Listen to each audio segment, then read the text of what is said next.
What's up, everybody? Good morning. Happy Friday. Welcome back to the Doodle Stream. Hope everybody's doing okay. Nice to see so many people already here, already chatting. Welcome, guys. Always appreciate you spending a little time on your Friday morning here on my corner of the internet. Just in case you have no idea what this is, what in the world have I stumbled into? This is the Doodle Stream. This is where every Friday I attempt to sketch out, doodle your ideas, your suggestions from the chat. Sometimes they're okay. Sometimes they're questionable, but it's a lot of fun. It's chill conversation and watching some art come together before your very eyes. So make sure if you have an idea, throw that in the chat. We are collecting them throughout the entire duration of the stream. And today's theme is blue. So this is episode 60. Believe it or not, I actually cannot believe that. This is episode 60 of this program. And kind of something I've done as a tradition on the 10s, starting with 30, I believe, is I pick a different color.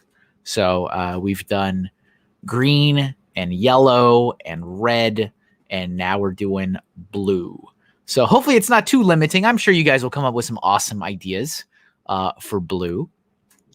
Oh, before I forget, hey, if it's within your means, please consider supporting my work over on Patreon. It does make a world of difference.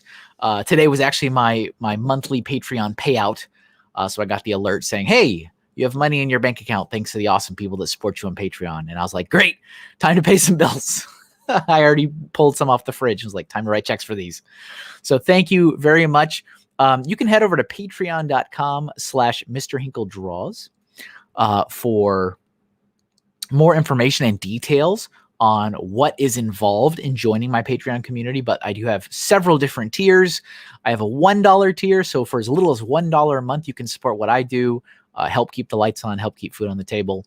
I've also got a $5, $10, $20, $50, even $100 tier if that's within your means. And one of the perks for supporting me on Patreon, in addition to all the exclusive content, behind the scenes content, sneak peeks, blogs, tutorial videos, is also a shout out during all videos and live streams. So that is the list you see before you. These are all the folks that are currently supporting me over on Patreon. I really, really appreciate it. And check it out. Like I said, it does make a huge difference for what I'm doing. It just kind of makes me breathe a little easier knowing that there is constant, stable income that I can rely on in a freelance world. And I also just wanted to give another reminder. I did talk about this last week, so just going to bring it up again just to make sure you guys are aware in case you weren't here last week. I did have a major launch over on my Etsy store. So I put up 10 new Pokemon stickers and 5 from the Super Mario Brothers Super Show. So if you're a fan of the infamous Super Mario animated series, I've got stickers from Mario, Luigi, Princess Toadstool. She was not Peach back then. King Koopa and Toad. I've also got the Doodle Stream sticker. So if you're a fan of the show, finally got some merch out there if you'd like to represent your favorite program on YouTube. Dare I say. So, but they're there. Check out the store. Remember, I do have bundle deals. So you can pick, they're $4 each, or you can pick 5 for $18, or you can pick 10 for $35. That's mix and match. You can pick anything you wish. I am constantly launching more all the time. I just placed an order yesterday for 2 more stickers. If you're a Patreon supporter, you've already seen the sneak peek at what those stickers are. And patrons also get a 10% off discount all the time. As long as they remember to put the code in. I can't help you put the code in, but I can give you the code and keep reminding you to put the code in to get the discount. So check that out. And the link for that is etsy.com/shop/MrHinkleDraws. I'm still working on the update for my website. I know I mentioned that a few times. I was really aiming for March 1st. It didn't quite happen. Obviously, we were at March 5th. But a lot of work has gone into the website. So KevinAHinkle.com is my website. Let me see. Actually, I can put that up on the screen too. It did just have a major update. So my portfolio has been updated. So if you're curious and you want to see kind of all the projects I worked on in 2020, They are now on there, including everything I did for the Inktober/Hinktober time period, including any of the Lego stuff. So I know if people are missing the Lego stuff, I'm still proud of the work. It is still part of my portfolio, so that's on there if you want to check it out. If you find yourself as an impatient person and you're like, I can't take the waiting for Kevin to put up, different pieces of artwork one day at a time. I just want to see it all. So you can head over to my website. So the portfolio is updated. There's been some small little updates all across the site, and the store is being built. There is a store being built behind the scenes. I spent days putting together a comprehensive inventory database for the website. So it's happening. It's coming. It's just not here yet. It wasn't able to launch on March 1st, but it will be this month for sure. And that is where you'll just long-term goals. So you guys know the plan is that my store on my website, kevinahinkle.com/shop. I don't believe that link will take you anywhere yet. It's still kind of hidden, but that will be everything I have for sale. All the stuff, including the hot commodities, some of the contraband, IP potentially infringing items. Etsy will continue. I have no plans to abandon the Etsy shop, but Etsy will be really around my own stuff. So stuff with my own personal brand, stuff that has my face on it. Also very copyright free stuff. So I do still plan to produce stuff with pets, stuff with animals, historical figures, all that's still in the works. And that is what Etsy will be. It'll maintain kind of the safer ground for me. And then my website will be everything and anything, but it all supports me in the end. So don't feel like you have to prioritize one or the other. All right. Let me turn that off. Enough of that. So helping me on today, take care of you guys in the chat, continue the conversation, is somebody who was going to be here last Friday. And then, oops, he wasn't, but that's okay. Welcome back to the show, Brian Saviano.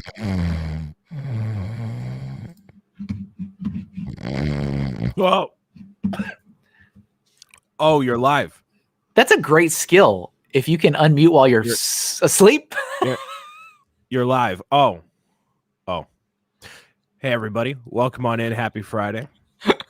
Hope you're doing well. Someone get that man to Duncan, says Ben. So yes, what's up, Ben? And a couple other people showed up. What's up? London Montgomery, Golden Light Pictures, Ben's Brick Designs, Ken Marlowe Bricks, Juan is here, Flick Bricks, Larry, Lindsay, Demore 7242. All the people, right? All the friends everywhere. Bluegrass Bricks, what's up, Charlie? Did I miss anybody? Pink Wheels 3, hello. And Family Bricks, what's up, Matt? Was bizarre seeing time lapse for stream 27, which didn't have a theme. Yeah, I put that up. So that's what I do whenever we do a multiplayer. So when we do a multiplayer episode, I don't make a time lapse because the screen keeps changing. It goes back and forth between my screen and my guest artist screen. So that's not a clean time lapse. And so what I do is I go backwards and I pick one of the older episodes that I never made a time lapse for. So it's kind of interesting. But yeah, so last week, because we had multiplayer, I did a time lapse for episode 27. So hello, Brick Enforcer. And Randy is watching over on Facebook. Hello.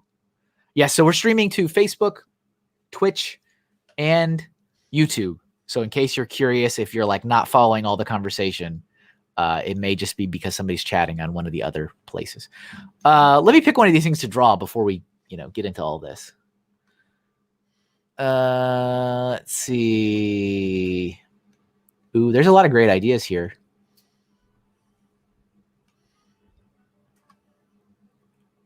Are you playing Animal Crossing? Not right now. No. Okay. No. Brian, no games during the stream, but my dear Ken, life is but a game.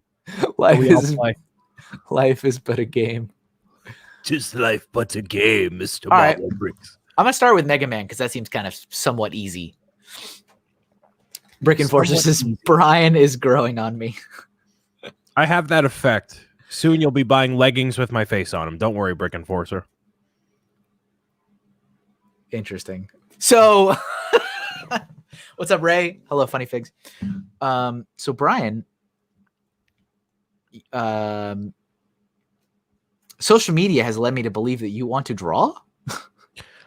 Yes, because I'm sick and tired of waiting for you to get done with whatever you're doing. So I figured, why not do it myself? No. I have been very long insecure about my lack of understanding of Illustrator and the principles that go along with it.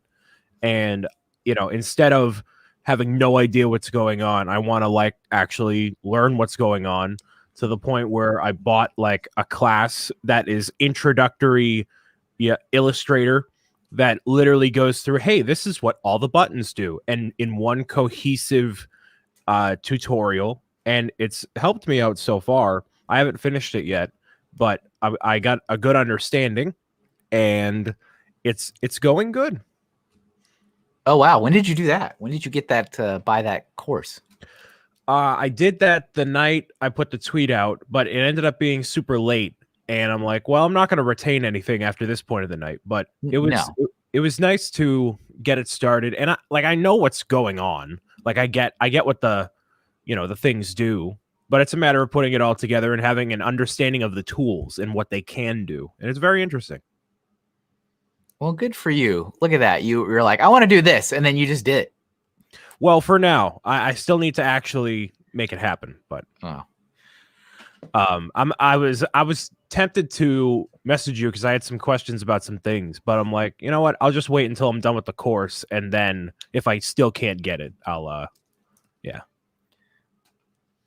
Yeah, and sometimes it actually doesn't happen too often these days, but they'll do an update, and then certain things that are now all of a sudden now like, oh, what happened to that button I used to use all the time?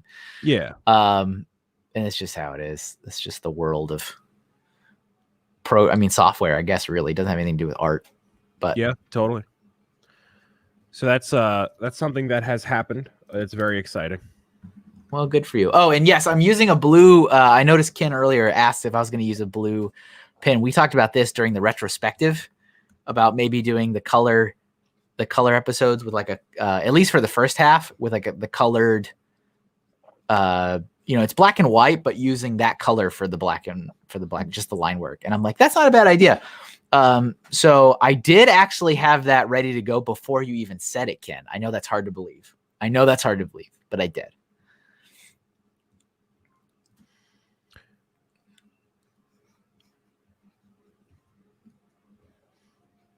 Let's see. And draw me like one of your French girls never gets old. Well, your name is Bluegrass Bricks. So yes. What's up, Joey? Maniac for Bricks is in the chat. Hello.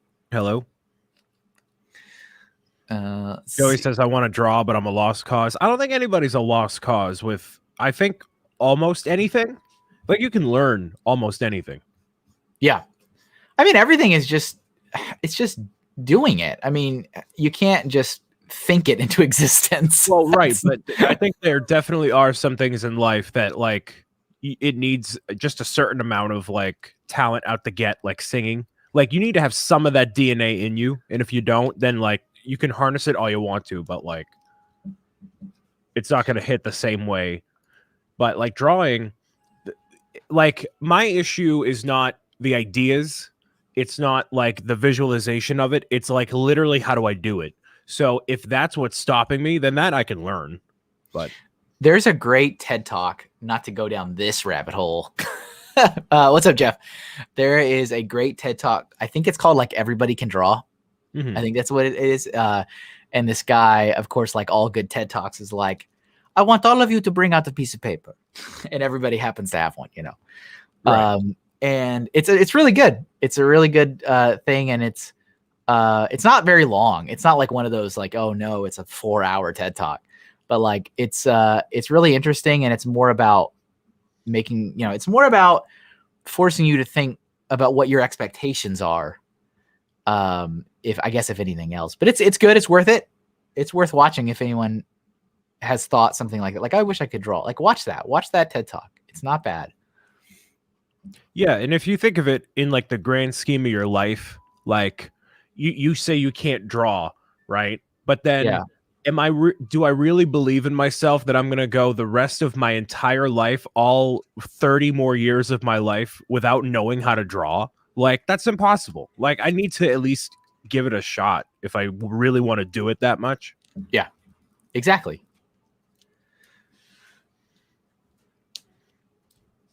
Let's see. Is it the same author as Everybody Can Cook? Oh, I don't know. I don't know. No idea. And Jeff says 30s shooting high, Brian. Yes, I know. Another 30 years. Yeah. I have a lot of chicken parmesan, everybody. Like a lot. Do you? Yeah, no, not like, wow, that's weird. Like, that's an odd thing to claim. I have a lot of chicken parmesan. Yeah, but you know, I'm not eating twigs or salad, so like clearly my body is not maintaining what would be a long-lasting situation. We got to make some moves. We got to shift around some of the stocks. But how long you been saying that, man? Forever. Oh, I know. I know. Come on. I'm actually kind of frustrated because I knew it was going to happen, and it always happens. It happens to everybody. But I've been kind of a little nervous for when I was going to hit my own weight loss plateau, as they call it. And it has been achieved. So it's like I've spent the last 2 weeks and the scale has not moved. And I have been continuing my 90 minutes every single weekday at the gym without fail. And diet has been nice, clean, healthy. I stick with 1,500 calories or less every day. So I really can't eat less because it would just be not healthy. And it's not moving. I'm like, well, so here we go. And so, of course, now the solution is you got to change things up, or you got to like boost your intensity of things. What's up, Doc? And so I have, what's up, Doc? Yeah, kind of. You didn't do it with the accent to it, though. You got to do it with the accent. Yeah, exactly. Oh, and hello also to Dark Damien 24 Garcia. Hello, nephew. I thought that might be my nephew. I was like, is that my nephew? And then I read the comment. Good morning, uncle. I'm like, thank you. There it is. Yes. Yes. Confirmation. How are you? Hope everybody's doing okay back home. Don't stop wearing your mask. That is all I'll say. I'll just say that. Please don't do it. Please keep wearing it. Yes. Family break. You have to shock your exercise. Your body hasn't gotten used to. Yeah. It's, well, and I haven't really been doing, like weights or anything. I've been doing like walking, running, or more like jogging really. And like the stair machine, not any kind of weightlifting. That's probably what I'm going to have to do because I need to do some different stuff. But, you know. So this is the perfect time you can join me now, Brian. Yes, this is. I'm doing my homework now and eating breakfast. Oh, nice. Very nice. Wait, what did you just say? Oh, what is this jogging you say? I was actually looking at, I think because my phone is spying on me, which all good phones do, right? It was like showing me all kinds of like virtual runs and stuff, you know? Mm-hmm. And I was like, I wonder if like I have like friends out there that would do this stuff with me. And I don't know if I do. I don't know if I mean, I can't with 100% confidence be like, oh yeah, if I like do this on social media, like, hey friends, would anyone like to do this with me? I'm not 100% confident I would get people to do it with me. No. if it's tough to get people to like have visibility on your Etsy store or Patreon or anything like that, then especially physical exercise, no. Forget about it. Except for Ken. Ken will do it because he's a real one. But everyone else, Ken will do it. Ken will do it for sure. But he's a real one. I like how you say he's a real one. Well, right. But if you put the cry out there to the general public of social media, everyone, including myself, would be like, somebody will do it, but not me. It's fine. Yeah. Not me. I love the honesty. It's great. Dark Damien says you're good at drawing, Uncle Kevin. Well, thank you. You just got to do it every day. It's almost like he does it for a living. Almost. See you later, Pink Wheels. Oh, Ghost Freaking Talking. I'm sorry. I saw your comment earlier. I don't think I said hello. I'm too fat for that, Kevin. Sorry. No, you are not. I don't know where you're coming up with that. Stop it. Tablet's being weird again. Just quit it. You see that weirdness it does? Yeah, that's very weird. It like adds those little like blots to it. And there it goes. Now it's gone again. That's just so weird. I don't know why it does that. This is a pretty solid Mega Man drawing for first thing in the morning. Thank you. I think I'm done with that. I think for first drawing, first doodle, right out of the gate. Spot the Magic Ninja. Hello. All right, let's move this one. Yeah, I figured that drawing was probably going to be gigantic. Dun, dun, dun. So yeah, but yeah, thank you everybody for the like suggestions and stuff. I'm planning to like change things up a little bit. But yeah, I've been for the last week. So today, because on Fridays I go early in the morning. Fridays are always like an interesting feeling for me because I'm like miserable when I wake up at 5 a.m. to go to the gym. But then when I leave and like the sun's coming up, I'm like, wow, I have my entire day left. This is great. But I would not like to do that on the regular. It's the Friday only thing. That is fine. All right, let me pick what's a good one in here, Brian? You've seen a good idea. I don't think you haven't put any in the private chat, man. Well, yeah, because I'm copy and pasting one right now. So let's dial it. Let's dial it back. Mamma mia. All right. Holy macaroni. I mean, the process is still waking up here. And I'm seeing a lot of anime in this live stream chat right now, and I'm not necessarily advocating for it. You know what I mean? Look at that shocked emoji Jeff's got in the chat. Look Good for him. Good for him. That's how he looks most of the time anyways.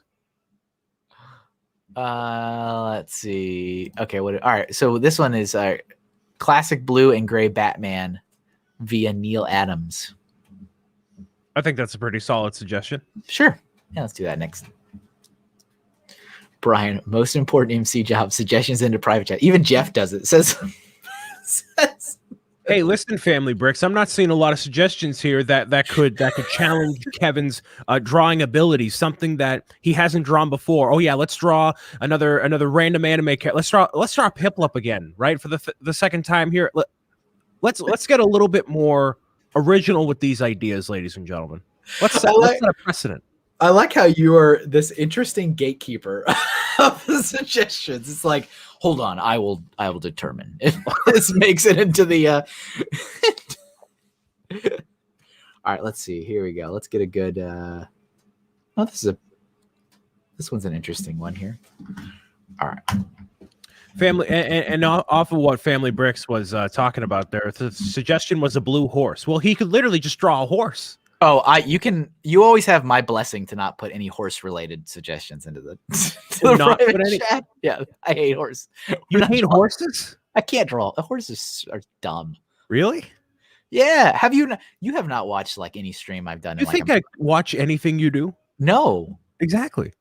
That's the mark of being true enough friends to each other is when you don't watch any of the stuff. That's true. You get over the hump. That's true. Yep. Let's see here. Oh, Captain Falcon. Yes, I literally was highlighting that as I saw it. Thank you, Doc Sampson, for suggesting something of both caliber of myself and Mr. Hinkle. I'd expect nothing less of the Sampson. Of the Sampson. And then somebody else may suggest, like, oh, Kevin, you should draw the sky. Like, you should just, like, color in a whole section. I don't even know. Yeah, it's like I just color the whole. Yeah, you just scribble a little bit of blue. No clouds. It's just scribbled blue. Exactly. Yeah, I have a lot of difficulty drawing horses. It has become a thing on the stream. And Matt likes to torment me with horse suggestions. Because I draw them and they don't look like a horse. It looks like I don't know, a dog or something else. Like, what is that? That kind of has like a right now this Old Man on the Mountain sort of vibe from New Hampshire. You know what that is?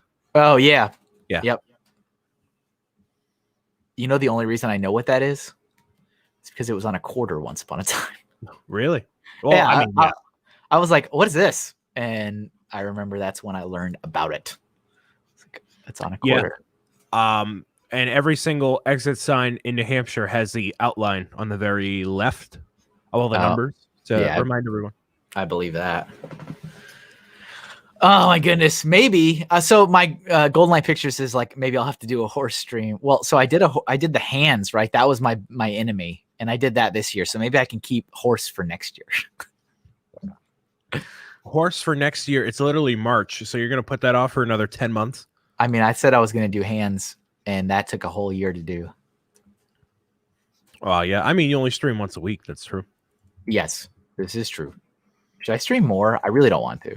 I mean, in the beginning. So in the beginning, I'm like, man, Kevin's promoting a lot of stuff. Like we're like 12 minutes in, and he's still talking about like all of this stuff. But like, I realized you only stream once a week, so like, this is your time. This is my time, man. There's times where I work on stuff a lot, like commissions or projects that I'm like, I could just hit the live button. Do I want to though? Yeah. I'm like, I don't know. I mean, I don't necessarily not want to, but it's just like, the thing that prevents me from doing it is knowing that then, yes, now I need to be engaging, you know, and I don't mind doing that. I don't have an issue doing that. It's just that will take away from the time of me working on the thing I'm working on. And I'm like, I'd rather just get this done. Yeah, you, Family Bricks, and Ray need to do a weekend stream of all the things you hate to draw. I think that'd be awesome. Oh man, that sounds like an interesting torture. Yeah, that's like a multiplayer, but like not just two people. But hey, everybody enjoys, or misery enjoys company. So exactly. All right, let's see. Are you going for the full Batman? Cowl, body, everything. This reference picture I'm looking at, it kind of whoa, why is it? Oh, that's why. Hold on. I lost the blue. It's him like in his cape. Dang it. So it's kind of the whole body, but it's mostly shrouded in the cape. Gotcha. We get to see a little of the bat symbol. And just so everyone knows, I am copy and pasting things into the private chat. You need no qualms with my ability to suggest great suggestions to Mr. HinkleDraws. Fantastic suggestions. I will decide what goes into the private chat. It will be up to me to decide. Funny. Good stuff. You know what I did last night, Kevin? What did you do? I stayed up until 3 o'clock in the morning so I could watch WandaVision the moment it dropped so Twitter would not spoil it for me. Yeah. And guess what? I'm here. And I watched WandaVision. It was fantastic. No spoilers, of course. I still haven't seen a single episode, so that's fine. That's fine. It was enjoyable. You've enjoyed your experience. It was enjoyable. Anytime I can see these characters for more than just one movie's worth of time, I always appreciate. So it was good seeing all the characters I like, just, you know, more of it. It was very, very good. Was there a big, like, shocker conclusion like Mandalorian style or no? You know, I'm not at liberty to say, but if you are familiar with what Marvel does with their characters and the comics and all that, it's a good watch. Okay. Interesting. Yeah, I mean, I never thought I wasn't gonna watch it. I was just like not in a hurry, and I was like, well, I'll just watch it when I guess it's done, and then that'll be, you know, I can go through the whole thing. But I have lots of experience, firsthand experience with. I think just like you, like I can't not be on social media. I can't. Like it's not a personal preference. I just, for my business, for what I do, to stay relevant, to promote whatever I can't not be on social media. Right. And so the internet has spoiled pretty much everything for me every time. Yep. And they, you know, I was very upset when Mandalorian got spoiled for me, and I wasn't even that behind. I was like 3 days behind. No, and I was like, well, it's gotta be like I mean, I only stayed up until 3 last night because it was the finale. And I'm like, whatever. And then I don't think there's going to be anything. I mean, I hope not in Falcon and Winter Soldier, which is the next thing. I don't think anything's going to get spoiled that way. So it probably will. Fazoom asking if I stay to the end and then the scene after that. Yes, if you are watching WandaVision and you care very much about what's going on in the MCU, stay until the very, very, very, very end. Good. It's a good thing. Yeah. There are I'd say some solid suggestions in the private chat if you want to pull from those, Kevin. Awesome. Spot says, Kevin, your lack of eraser tool is impressive. Thank you. I try not to do it a lot during this. Like when I first started the show in general, I tried to not use it at all. But I've laxed up on that a little bit over the course of 60 episodes. Mm-hmm. Let's see. What do we got? Oh, Blue from Blue's Clues is a pretty fun one. Yeah. That is a pretty fun one. All right, let's see. That was 10:30. 10:30. Let's go up here. Have you heard the new Godzilla first? Yeah, I saw the trailer for that. It looks pretty good. Nephew. Where is the... Oh, what's up, Brett's Builds? As soon as you pick the next suggestion, I'm going to go on a tirade. There we go. Okay. There we go. Oh, you're going to go on a tirade? I'm going to go on a tirade. Okay. You know what's grinding my gears, Kevin? You know what's really grinding my gears? What's really grinding my gears, Kevin? What's grinding your gears? The amount of movies that we haven't gotten this year because of the pandemic. But then now, because there are studios still working and doing things, the amount of movies that are getting pushed into next year so that way they can actually launch in movie theaters and get their due diligence with box office sales and whatever. And it's the solid amount of movies that are literally sitting on a hard drive or in the cloud waiting to be released. Like they are 100% done and they're just waiting there. Yeah, it's kind of odd. It's ridiculous to me. Like, so they just, Fast and Furious 9 was the first one. They were like, yeah, we're going to delay this a year. Like, what? A year? Okay. All right. They're just so ill prepared for what would happen if you don't have a movie theater.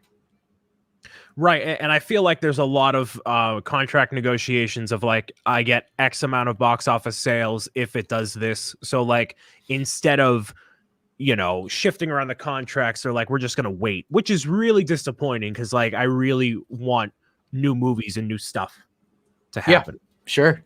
On that list is, as of right now, they pushed Fast and Furious 9 another month, so it's June now. Not that I care, but at this rate, I'll see anything.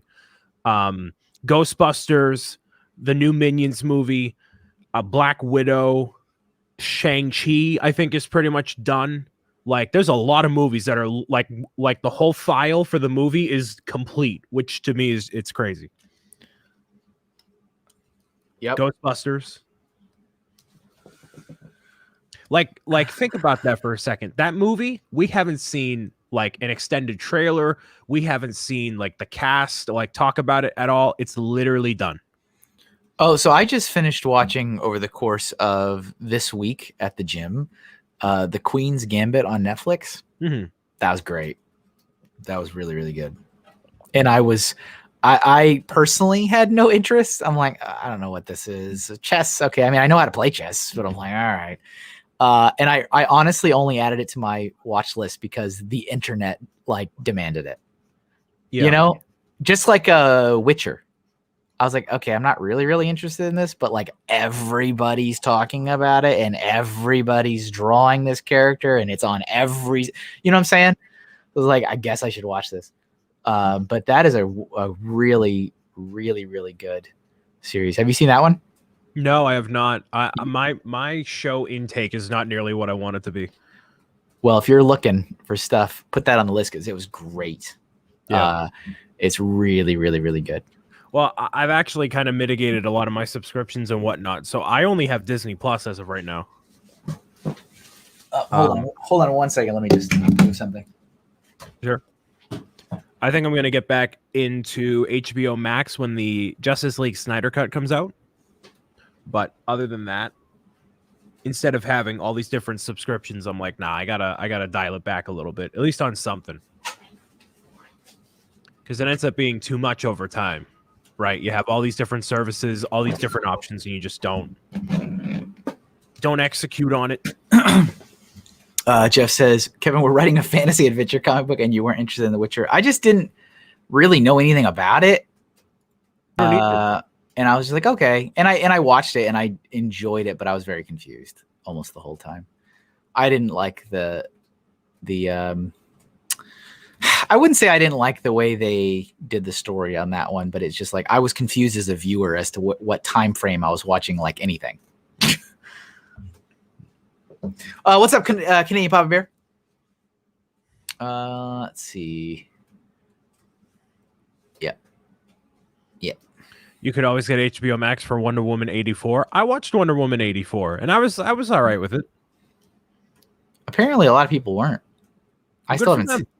Listen, good for them. I'm gonna take whatever I can get, Kevin. I am a little bit not deprived, but like I'm itching. I'm itching for some movies. I'm gonna go a different route with this nose. I think I'm gonna draw it and then erase it. Erase the parts I want to erase instead of trying to get the shape.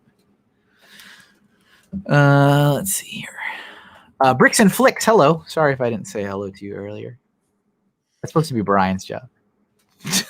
Wait, what? Hey, I'm copy and pasting stuff.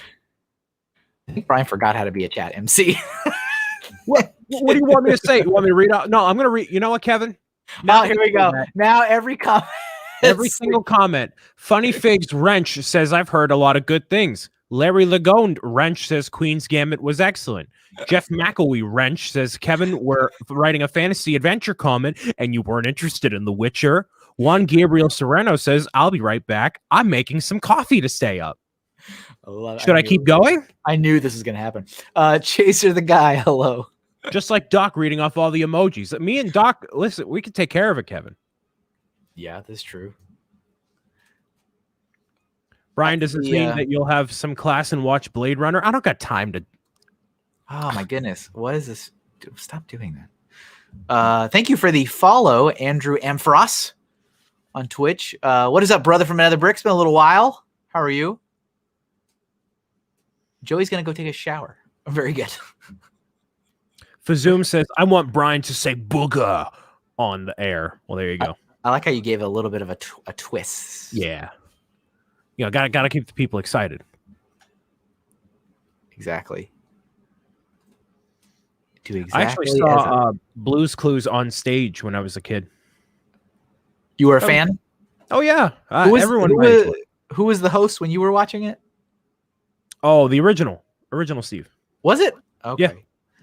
It transitioned in early 2000s, so I was like right at the tail end of it. Gotcha. Let's see. Blue's Clues is one of those shows that was always wholesome.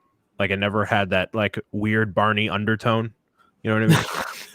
I guess I don't. I don't know what the weird Barney undertone. Well, Barney, like the dude that now that I think about it, it might just be kids on the schoolyard when I was a kid, like saying it. But like, you know, the guy got arrested because he had like, you know, illegal substances hidden in his tail. Oh no, I don't remember any of this. But I think now that I say it, that totally sounds like something an edgy sixth grader would say. So I feel like that was okay. Oh my goodness. Barney was a Soviet stooge, says Fazoom. Okay. There we go. He was just trying to teach the Americans about the motherland. That is talk about schoolyard rumors. You're like, here's what I heard. Steve is the only host that mattered. Now they have a new host. Well, the other guys are like decently involved. Yeah. Like they pop in every now and then, and it's kind of amazing, actually. Yeah. Like, why not? All right. There's our blue. That's a solid blue. All right. Let's say it. Aren't edgy sixth graders your demographic, Brian? They are not. They are not. The mothers of those edgy sixth graders, yes. Speaking of edgy, you got a fireside today or no? No. Oh, dang. Oh, well. I got nothing to talk about. Not right now. Let's see. Do you use a Wacom tablet or touchscreen? I do use a Wacom tablet. It's not the fancy one with the screen built in. It's not a Cintiq model, unfortunately. And this is just it's a default brush. Thanks for asking, though. All right, so let's pick another one here. I'll go through the private chat. Good stuff. Oh yeah, lots of good things in here. Lots of good stuff. I told you there were some good suggestions in there. The original movie design.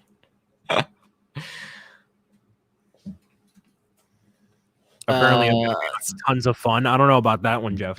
Oh, I like this one from Golden Light Pictures. Sadness from Inside Out. Yeah. Yeah. Sadness. Let's see. 10:35. Here we go. Alyssa has a crush on Steve from Blue's Clues. Like good now? Like currently? Like in this moment? She's gonna send Steve a love letter. Oh. Yeah, spot it. They are hard because it's so anti-intuitive. You know, it's like looking down or looking forward and drawing down. And I'm not super great at it. It's only because I've done literally 60 episodes of this. So I've done this for 300 hours. But I would like to get a model where I can actually see the screen as I draw. That would make a huge difference. Yeah, those tablets are big money. Yeah, they are. I was looking recently, and there was a couple models that weren't terribly expensive. It was like in the $700, $800 range. Mm-hmm. And I was like, okay, that's not awful. I mean, it's a big chunk at one time, but all right, let's see. I need a good reference picture. Thank you, Golden Light Pictures. 60 episodes. It is kind of wild.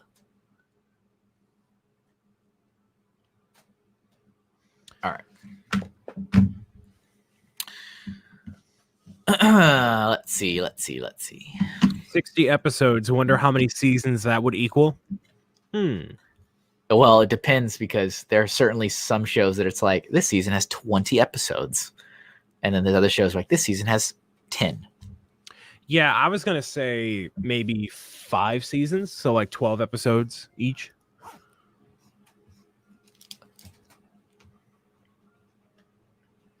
What is what's going on today for you? You got Fortnite today? Is that what's happening? Yes, I do have Fortnite. The Fortnite. I have a nap scheduled. Oh, do you? Well, not scheduled, but I'm definitely going to do it. I've gotten into doing a podcast at like 11 o'clock at night my time because they're like on Central and New Zealand time. So I sometimes do that. So I'm probably going to be doing that. But yeah, nothing too crazy today, I think. What's up, Julian? BFAF, sorry for not saying hi. Driving to work. That's fine. Never apologize for not participating or not being here. Have been enjoying the podcast, by the way, Brian. Thank you, Golden Light. I enjoy that as well. The out of the bag. Here's my only, and this is like a stupid gripe. It's like a very stupid gripe. Mm-hmm. My gripe is that you post them up, and I'm like, ooh, nice new episode, and I immediately open up YouTube because I want to watch it. And it's never there. And so I have to go, I listen to it audio only on your website. That's where I go find it. And then usually you're not too like far up, maybe the same day, maybe a few hours later, maybe it's the next day. I don't really remember, but it always goes up relatively soon, but it's never at the same time. Mm-hmm. And I'm always like, dang, because there's times when I'm listening to like, I kind of wanted to see what you're saying. Right. But I always check the YouTube channel first once I see there's a new episode and it's never on there. I'm like, dang. Oh well. Yeah, I'm still trying to figure everything out, timings and all that. But yesterday, or rather this week, it wasn't at the same time because the audio version obviously exports way quicker than the video version, and it was like 2. And I'm like, I'm not waiting an hour for this to export and then another half hour to upload. I'm just going to do the audio version, and then upload the video version a little bit later. Yeah, it's never even like that far different. It's different enough that it's like still top of mind. I'm like, oh, like I just listened to this. No, right. Listen, if I had actual professionalism, it would all release at one time. But whoops. Nick's like, Kevin's forgetting the point of a podcast. But there is, hey, because I'm aware that there is a visual version. You guys have a visual version of yours. Come on now. I like seeing it. Only because it's an option. If it wasn't an option, I wouldn't care. Whatever. Mm-hmm. It's not part of it. I've been conditioned to know that it's a part of it. Grown-ups use a podcast app, not YouTube. That's true. Yeah, grown-ups. How dare Although you? YouTube, I wouldn't be surprised if they add a podcast subdivision or something, because Google has Google Podcasts, but it's not integrated into YouTube. It's enjoyable, though. I enjoyed the last one about the wishes and stuff. That was good. Cool. Thank you. Jeff has plenty of interesting questions, so I kept it spicy. Yeah. And don't you have like somebody else sent you like 100, right? That was Jeff. So okay. Probably be a reoccurring thing. Well, we shall see. Okay. Gotcha. Let's see here. Kevin sounds like a kid seeing their first chapter book going, what? No pictures? Hey, come on.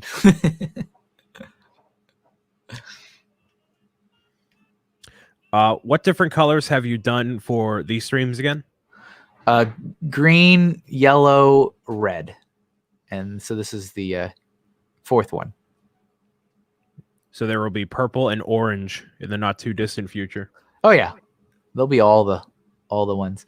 We have a cool thing planned for next weekend. Because unless I am mistaken, next weekend Matt will finally be doing his art streams again. He's actually been taking like maybe a month or maybe a little more break, so he hasn't been doing any art streams. He is coming back, and Ray is doing his stream on Sunday too. So all three of us will be streaming next weekend. So we have a fun little thing planned for that. We'll see how that goes. Very nice.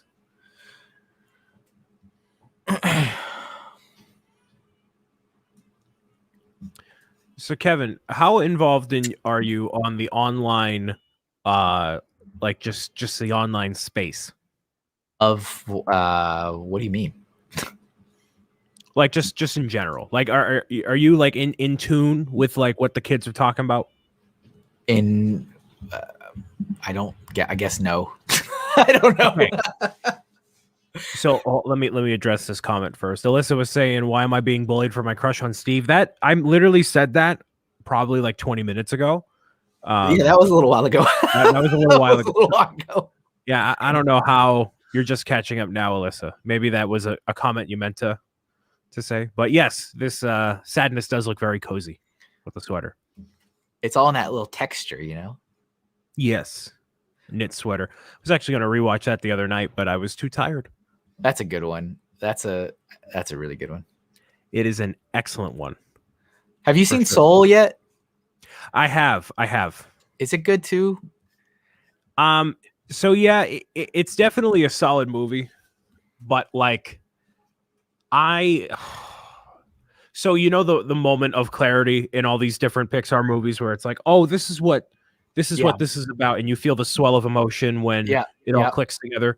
I didn't have that moment, maybe because I was just not as in tune with the movie.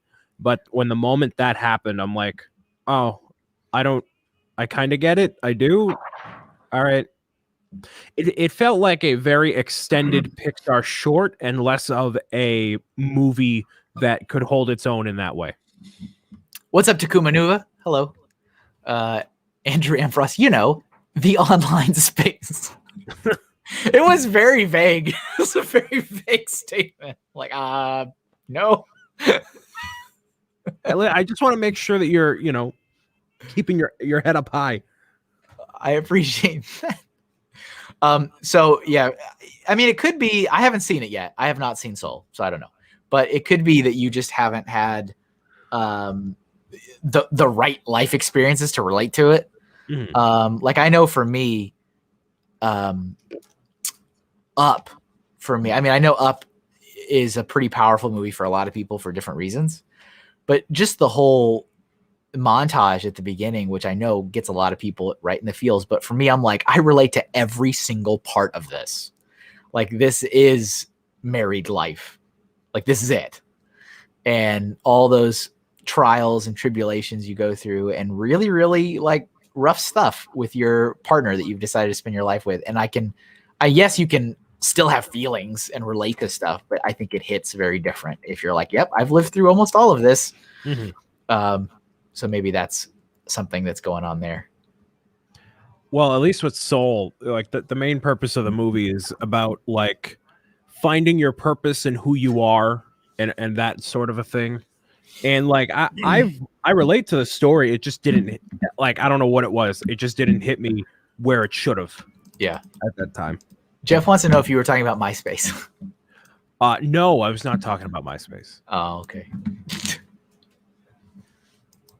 What was that guy that was friends with everybody on MySpace? Tom? Was that it? Yeah. Were you friends with Tom? I think so. Right? You had to be. It was like default. You probably were. I was too young for MySpace. That totally passed me by. They're like, don't let this youngster in here. Here's what we got so far. It's a good little lineup there. Solid lineup for sure. Yeah, I can understand that, Papa B. That would be very rough. Very, very rough. Let's see. If anybody has more suggestions, I am keeping an eye out on the chat for those I can add into our private chat that Kevin can pull from and look back to. So any sort of characters you have in mind, I'm monitoring both Twitch and YouTube. I'm not ignoring you, Twitch. I got you. Anytime I see Captain Falcon, I just want to say, Falcon, punch. Falcon, kick. Hello, Ash and Lily. Yes, Tom was your first friend on MySpace. Yeah. Yes. Oh, let's do here's something different. It's a bird. Let's do a blue jay. There we go. Let's see. Can't tell if you're using reference photos or if these are from memory. They are reference photos, 100%. I use my phone to look up reference pictures, but if you would like to see me attempt to draw from memory, episode 1 and 2, I believe, of this show, which was almost 3 years ago, I failed to have reference. So I did it all from memory, and it was awful. All right, Blue Jay. Blue Jay is the, I think Blue Jays are the state bird of Texas, I think. Maybe I'm wrong. Right. I think they are, because we spent a heck of a lot of time studying them when I was a little kid in school. That specific bird. But maybe I'm remembering that wrong. I thought, though. Let's do the bird. Hey, did you hear? Bird is the word? Bird is indeed the word. Yes. That is the reason why I use it as my away screen when I do my live streams. It is very serene. Yes. Oh, Northern Mahi, that. Got it. I don't know why. I just remember spending a lot. Maybe it's just because there's so many there. I don't know why. For some reason, that is like, my brain is telling me that was a big part of my childhood in Austin. Blue Jays. I don't know why.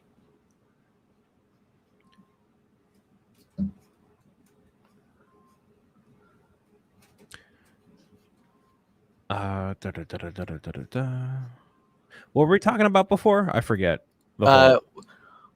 Wait, was there something to the point of you asking me if I'm aware of everything, like on the internet or something? There was. No, we can. It's fine. All right. No, it's fine. It was a very odd, open-ended statement. Doesn't look like Blue Jays are the state bird for any U.S. state. That's kind of surprising. That is very surprising. Or is it an inside joke between me and my dad to say bird with a Boston accent? No offense, Brian. I take no offense at all to any making fun of Boston. As I have my Dunkin' iced coffee in my left hand watching your chats go by. There are all the stereotypes and all the things. Makes sense. Oh, okay. So here's something I wanted to tell you too. Might as well tell you in front of the internet. So now that I have concluded my official Bricks O'Brien branded coffee experience, Yes. here's my final review. Okay. Yes, flavor was better than like my K-Cups for sure. Yeah. Like it's nicer. There's no bitterness. Having to use and clean that dang French press every time though, man, it gets old real fast. Well, I can't speak to it because I use just bags that I literally put the coffee into, and I leave it in like a quart of water, and that makes it cold brew. Yeah, I just have to have hot coffee. Even when it's like, and believe me, I feel a little weird when it's like hot and like summertime, but I'm just like, coffee is not really a cold drink for me. I don't know. But yeah, because there was like a time when I was like, dang, man, I have to clean this again. I was like, I'm just, and the other thing is, it's also like, I didn't get a super expensive French press. I got one on Amazon. It was $20. It got the job done, but it also like has a habit of like letting some of the stuff get through, some of the grinds and stuff. And it's like, you get to that last little like swig and you're like, there's okay. There we go. But it was flavorful. And if I had probably a nicer French press, these probably wouldn't be an issue. But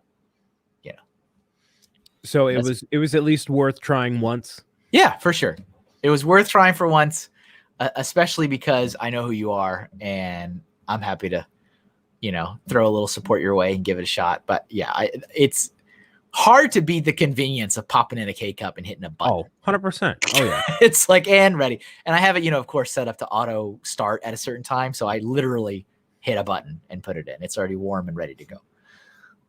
But yeah. Totally. No, I understand.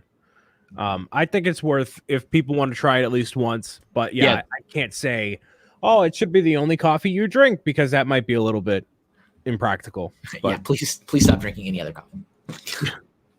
Only my coffee is the one that matters. Exactly. Apparently Lindsay has a bad French press, but it's really good coffee. Cool. Yeah, it is. I mean, yeah, like I said, it has nothing to do with the coffee was fine. It was like I said, it wasn't as bitter as the stuff I normally drink. I still could never taste any chocolate. I don't know. Maybe like you're too old. Like maybe, but I couldn't, like, it wasn't I even had like, so there was a day where I had a little bit of like dark chocolate in the house, and I'm like, I'm gonna drink this. No, I don't take it. And then I like, let me try some chocolate. There it is. I got the chocolate.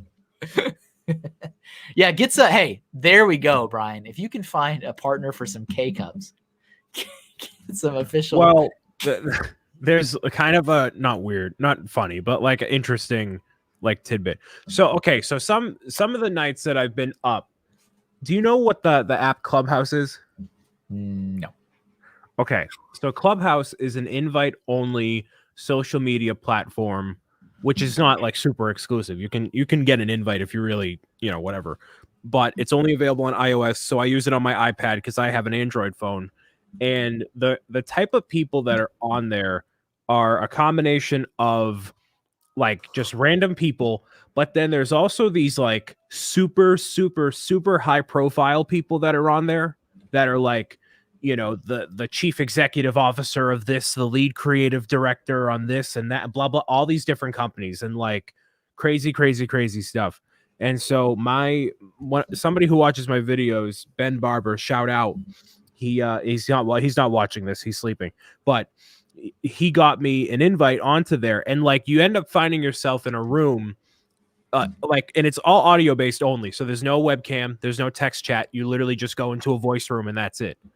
So you're on the room doing whatever.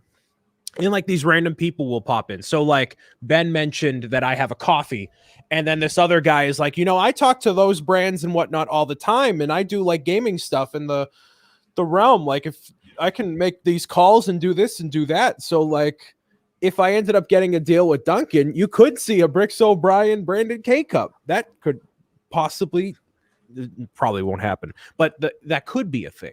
It could be. Hey, the possibilities are endless. Right. The possibility is what keeps me energized, you know?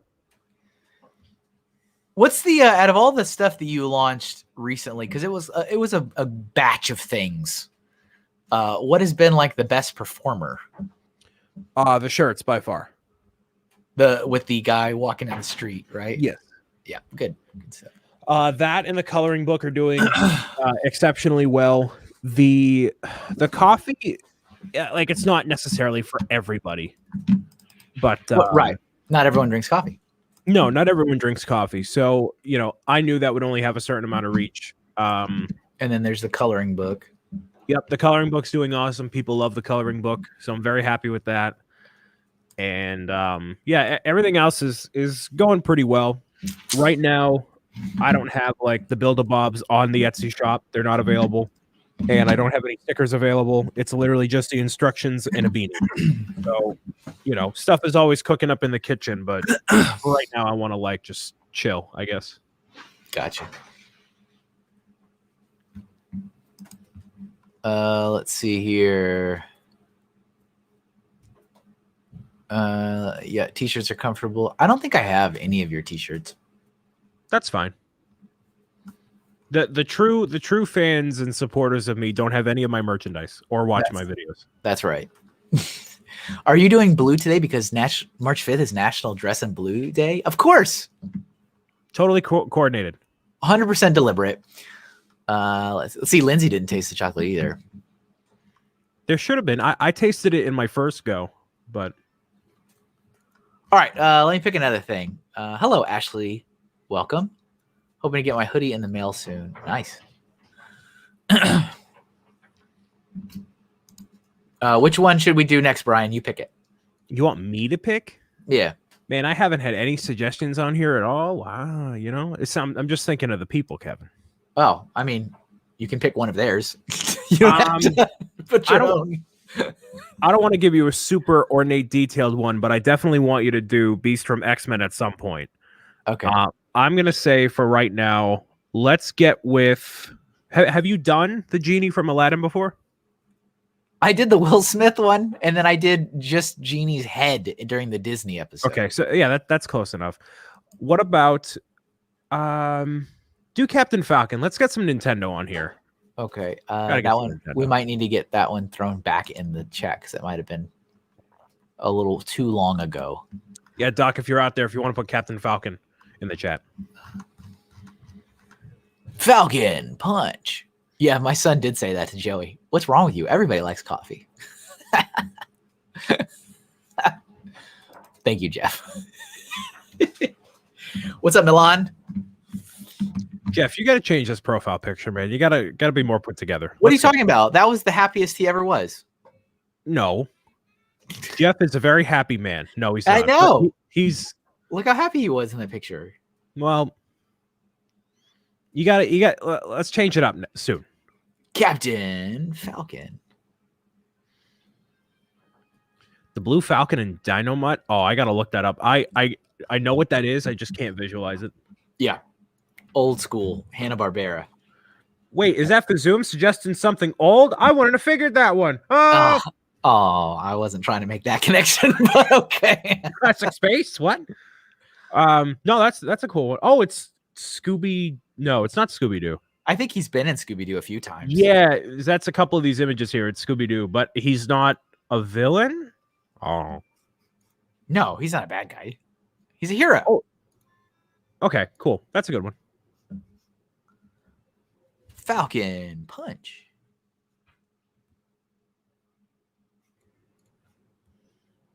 LOL, Brian is so judgy. I mean, he is a little bit.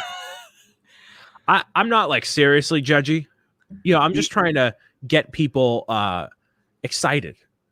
I don't know about what, but just excited in general. About judgment being judgmental. What are you trying to get people excited for?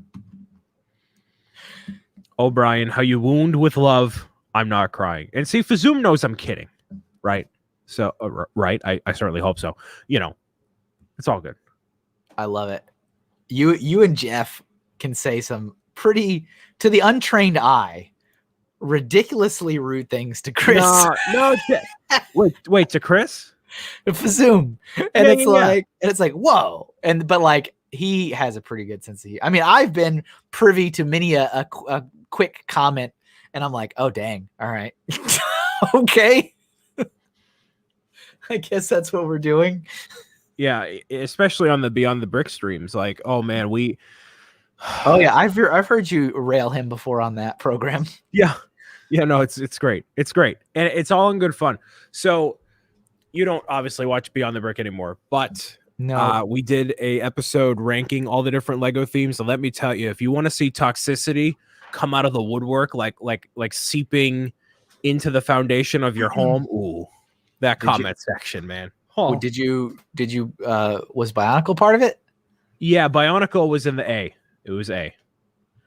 Okay, because I know you have started a turf war of sorts. The pseudo turf war, no. But Classic Space, I think, was in C. And Fazoom, I think, super chatted $2. It was like, this makes me so upset. But here's some money. I'm so angry. I wish more people that were angry with me gave me money. That'd be fine. I'd be okay with that. Yeah, that's the strategy. That's the strategy. Oh, it's Fazoom's birthday on Monday. Well, happy early birthday. Hey, happy birthday. Let me know how 75 is treating you once it hits on Monday afternoon. The name of his show is Old Gray Bricks. This is true. Like, oh man.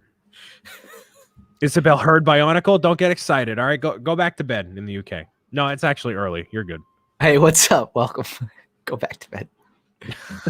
I'm used to saying that to Isabel on my streams because in the UK it's relatively late over there.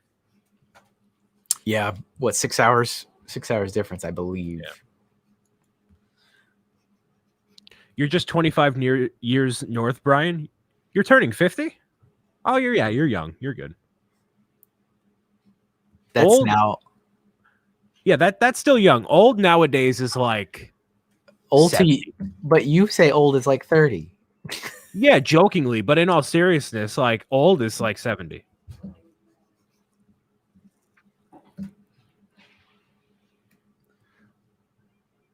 Brian, you can't remember back to 75? No, I can't. No, I age like Benjamin Button. I can't remember like 75.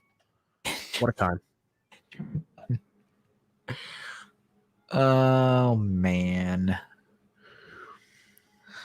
Falcon Punch.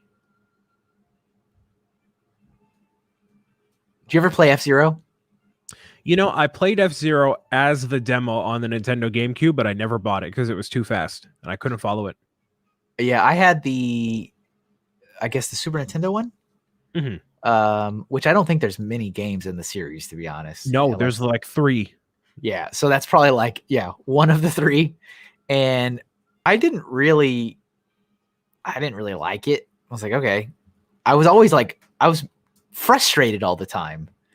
Probably because of what you said, because it was maybe too fast. I was always hitting like the sides that were always electrified and stuff. And I'm like, You know what's amazing is there's so many, I mean, quote unquote, so many people. In the grand scheme, it's not many people. But everybody online is like, oh, we need a new F-Zero because that game was so good and blah, blah, blah. It really wasn't. It really wasn't at all. It was way too fast, especially for kids, which would be the target demographic if they came out with a new one. Yeah. And it's just whatever. It's not really inspired. It's whatever. Yeah. Isabel says, you call me old and I'm younger than you, Brian. That's true. Everybody's old. I get, well, I mean, if that is your technique, then that's fair. Yeah. It's like everybody's equal opportunity old. I decided 2020 shouldn't count as a year, so I just stayed 29 an extra year. Yeah, I kind of have that same mentality. I feel robbed, so I'm just going to, There's my Captain Falcon. Looks like he's very much so in a rush for the bathroom at a Wegmans. Yes, you really like Wegmans. I really do. Kevin, I don't have many things to hold on to in this life. Let me have one. And you can have it. It's fine. Thank you. Thank you. You may have that. All right. Let's see. Let me pick another one. What do we got here? We're not quite at the color section, which I guess I'll switch to black for the ink for that. That makes sense. Bricks and Flicks, did you really just suggest Kevin draw the Tesseract, which is literally a cube? I'm doing it. Okay. That's what we're doing.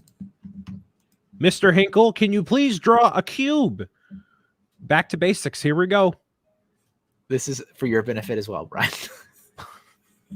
I'm teaching you how to draw a cube. Hey, thanks, man. You're welcome. The Pay Tesseract. Pay attention.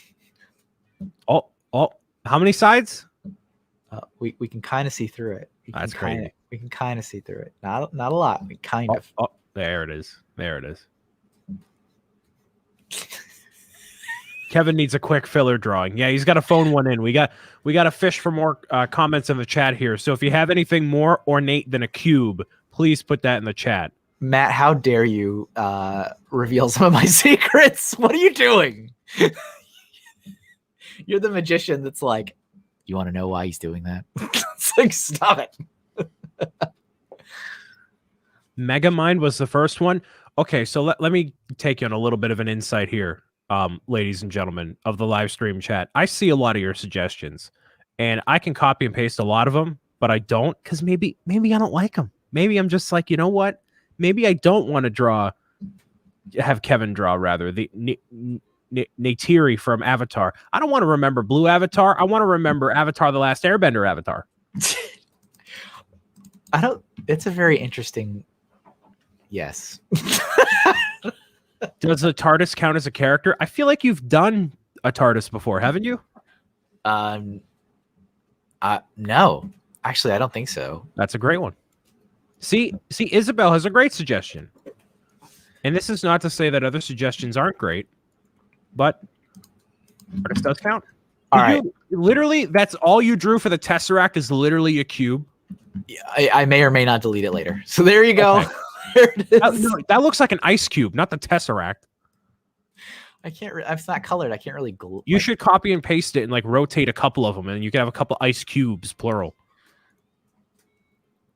I see. I know you copy mine, but Kevin ignores them. I don't ignore anything. Kevin sees all. He has the final word. I see everything. I just sometimes I acknowledge, sometimes I don't. All right, TARDIS. Most impressive one so far, to be honest. Thanks right. I mean, it really was. Kevin is getting torn to shreds by his MC. Yeah, it wouldn't be too interesting otherwise. Okay.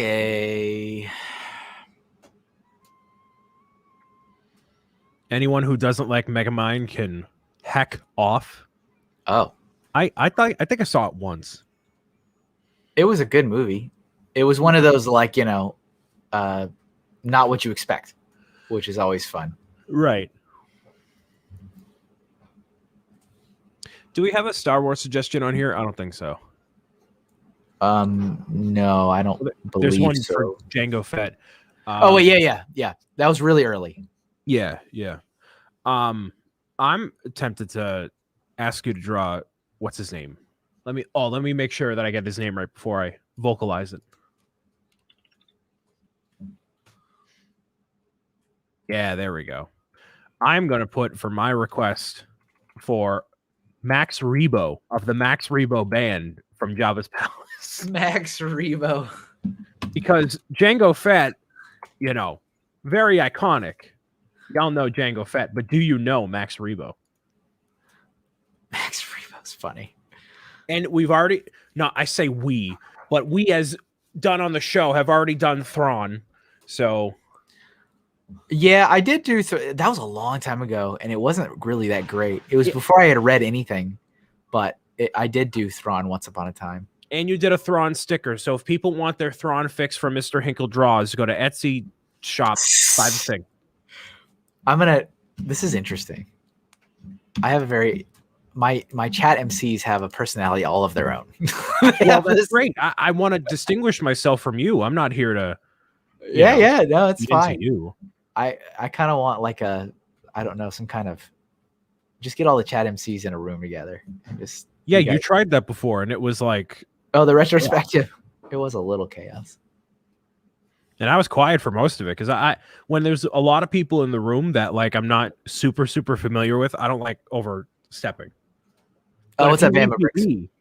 Yeah, Bama, hello. If you leave me be.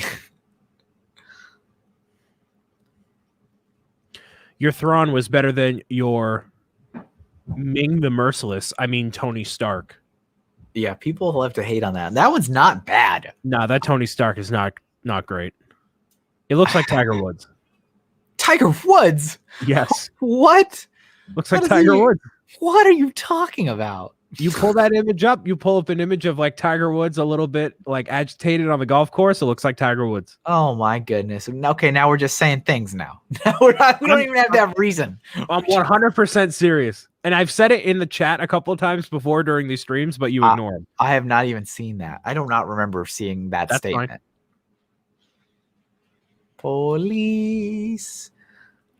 Looks like Tiger Woods after the car accident. No, it looks like Tiger Woods after the marriage scandal. That's what it looks like. He looks very worried. What are you all right. Now you know what you need to do? There needs to be a large scale print you do of Tony Stark from Endgame. Like as detailed as possible to like shut everybody up. Be like, here you go. And it'll be like an incredible piece of artwork that you bring to shows and you sell prints of, and it'll be great. I mean, I'm not opposed to selling things. So. True.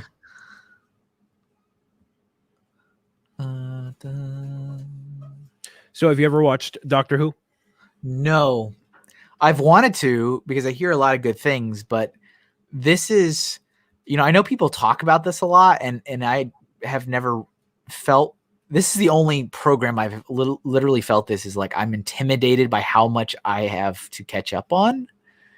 But then people are like, oh no, you don't need to watch everything. But it's like this show has been going on forever. And I feel like they have to be connected somehow.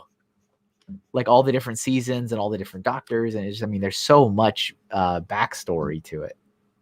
From what I've heard, you can pick up from not the most current iteration of the Doctor, but there's a separation between one season to another where it picks up a lot more modern, and it like applies even still till today. So that one you could start with. I've watched a couple episodes and it's interesting. It's a little bit too campy for me, but yeah, I've heard a lot of good things. Yeah, it's worth you could pick up on the new Who so easily. Yeah, like the newer stuff. And just like with the MCU, there's references to the old Doctors and old situations, but yeah, if you give it a shot. I know the Christmas specials are notably really good just for the sake of watching it, Spot said number 9 is where to start. I think I've heard similarly. Doctor Who number 9 is Christopher Eccleston. What is that doctor wearing? I know them by what they wear. Yeah, me too. Let me look up here. It's like, is that the one with the scarf? Is that the one with the little fez? Is that the one with the gray hair and the jacket? He has a jacket, so maybe the 10th Doctor is who I'm thinking of.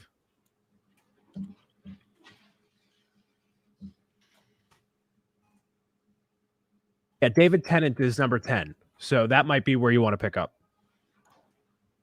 Gotcha.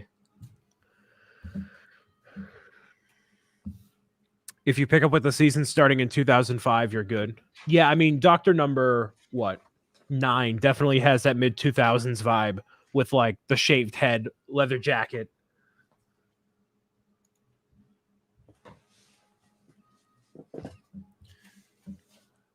Let's see.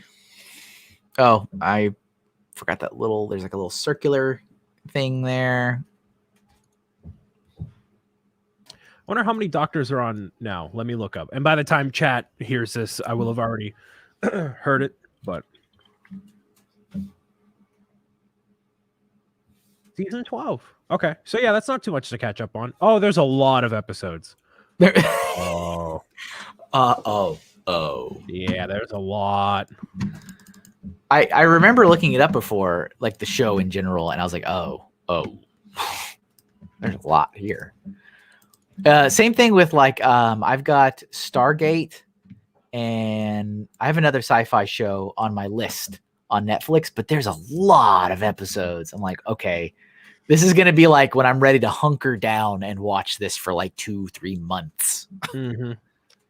It's like when I finished Full Metal Alchemist, and that was like a month long because it was 50 episodes. And as I've said multiple times, I only watch when I'm at the gym in the morning. So it's like I get, hour and a half to watch whatever I'm going to watch. So it's like, all right, I guess this is all I'm watching for the next however long. Okay. I'm having, all right, 11:26. We're crossing the halfway point. I'm going to switch to black ink because these will be the colored drawings for sure. Let's see. All right, let me pick another one here. Let's do Beast from X-Men. That was Doc's suggestion. You mentioned that you wanted to see that one too. That was at 10:33. Doc, if you're still there, throw that in the chat. Otherwise, if anybody else wants to throw that in the chat in the meantime, that would be helpful.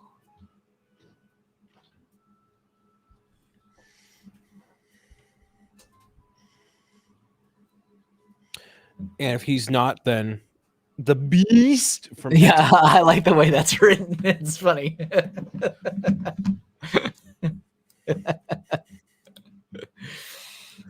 I knew the second I knew you were going to read it. Like I had a feeling. All right. Beast. I think I got to do it like the 90s animated series. Yeah, absolutely. Did you hear the latest rumor on the X-Men front for Marvel movies? No. The kids, well, it's not the kids on Instagram. I think it's the neckbeards on Reddit are speculating this time around, and they're speculating that the movie is going to be called The Mutants, and it's going to heavily involve WandaVision, the events from there, Doctor Strange, and all that. So it looks like those cards are starting to fall into place now. That's good. I'm just like, I'm hankering for more. Like, I want to be fully thrust back into the MCU. I mean, I kind of am with WandaVision, but I want to be like connected and like watching these shows, like talking about them in real life with people. Right. I don't know if you can have that, but you can watch the stuff. Right. The kids on Instagram, the neckbeards on Reddit. What are the YouTubers? I feel like it's the Chads on YouTube. Because the Chads that are like, what's going on, everybody? I hope that you enjoy this video. Make sure you leave a like before watching it so you can validate my feelings on the internet. I hope you enjoy your day. Let's get into the video. Guys, we have this amazing... Yeah, that whole thing. You know what's funny is, or maybe not funny, but that's like right on the money, man. Yeah. And like, because I've like recalibrated everything, not to beat a dead horse, but like I've unsubscribed to all these Lego channels. And so now YouTube is like trying to figure out what to show me. And so I'm getting lots of new recommendations of just stuff that I've never seen or never heard, trying to kind of show me stuff that it thinks I would like. So I'm seeing a lot of these new creators, and like they all do kind of sound all the exact same. Yeah. It's like, what is going on? Before we get into things, everybody make sure to hit that. And it's like, they all just sound identical. And you know what? There's part of it that works though. That's what works. Like you see the numbers on your end. What 99% of the people that watch your channel are like already subscribed, and 75% of my audience is not subscribed. So yeah, it's like the whole telling them to like thing. Like, yeah, I hate it. Cringe, weird, stupid. But the proof is in the pudding. I throw it on a banner scrolling across the bottom of the screen. Immediate change in the numbers. Yeah. Like the week I did that, I started doing that. Like it bumped up like 15 and it stayed there ever since. So it's just like, whatever. Which is a reminder for all those in the chat, like the video. Yeah. Hey everybody. Thanks again for, I wish I could have the energy to do an entire live stream like that, but I don't think I can do it. Well, it depends on how long the live stream is. If it's like a 4-minute live stream, maybe. I think you could definitely bring out the energy to do it if it was like an hour and a half. That's what I normally stream for, and I have no energy after that normally. Really? Yeah. I felt like it was longer than that. No, it's like an hour and a half. Those shorts are great though. Thank you. Yeah, no, Nick, you were not getting X-Men at the end of WandaVision. I'll say that. Don't get your expectations for that. If you're watching WandaVision, you want that to happen. No, but there's definitely seeds being planted. I mean, even just with that one character, right? The whatever Quicksilver, right? The guy that runs fast, because the internet spoiled that for me long ago. But like that already by itself was like, oh, okay, all right. No, I'll say that there's still something to watching it, and it will not. Those moments will not be spoiled for you. You still will enjoy it. That's good. Yeah, I would say most of the time I don't really like, I'm not, crazy about that kind of stuff. Like, I'm like, oh no, my experience is ruined. I'm like, well, all right, whatever. I guess it's going to be what it's going to be. But I was genuinely disappointed, and it did affect my viewing experience when I knew about Baby Yoda, because the internet spoiled that for me before that was ever a thing. I mean, that was episode 1, Kevin. I know, but I wasn't able to watch it right off the bat. And then also the finale. I was like, man, and again, I'm not like that late. It's like you said, if you're not there watching it at 1 a.m, then you're late. No, 3 a.m. Yeah, my apologies. So if you stay off of Twitter for like, it depends. Obviously, everyone's different, but like how much you care about it and how much you're able to control it. I guess. Like I wish I had a better solution. I mean, what you really could do is just schedule out your tweets the day before, not go on Twitter until you see it done, and that's it. Right. I could do that, I guess. I could do that. That would make sense. But I'm just not going to do it. So now I know how it feels when you tell me to exercise. Same energy. All right. I could make life a little bit easier for myself, but gosh, golly, Garnet, I don't feel like it. I really need a skit with you giving life advice, but I want you dressed up as like an auntie. You need to have like almost like the Aunt Nelda from Ernest with like the neck brace and the pearls. Do you think I put like any amount of effort into anything I do? Sometimes no. Yeah. Wait, Brian does shorts? Yes. I am experimenting with all sorts of things. And I've been trying YouTube shorts at the recommendation of many. And I don't really know how they're going, but they're going. They're happening. Yeah, and they're relatively easy to make if I know what I'm looking for. So that's good. Oh man.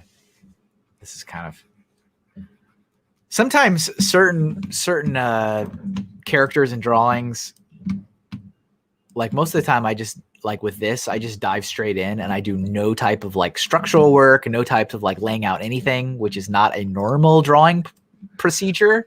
Mm-hmm. It's like, oh, let's go straight to detail. And it like will bite me in the butt because I'm like, okay, this is not working. And I can tell that I have not done any type of structural foundation work on a thing. Ken saying, Brian, so you want to dress in drag? When did I say I want to dress in drag? Me is making the suggestion. Oh. I think it would be hilarious. I think it'd be hilarious. None of those clothes would fit me. I don't think. I bet you we could find. So, I bet you anything. What's up, Sai? Yeah. I'd like to point out that anytime I put any effort into any bit with Brian, he yells at me in DMs for being funnier than him. That is absolutely not true at all. Jeff is bordering on like actually being funny and thinking he's funny. He's right on the border, and he teeters depending on the day. He teeters. You got to dial it back in. And Demur saying that Jeff has got the funny. She's biased. Don't listen to her.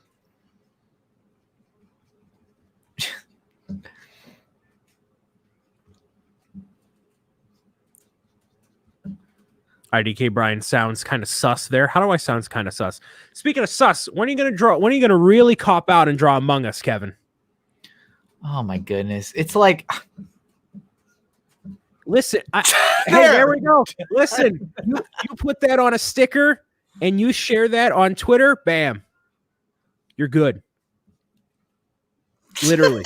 Literally.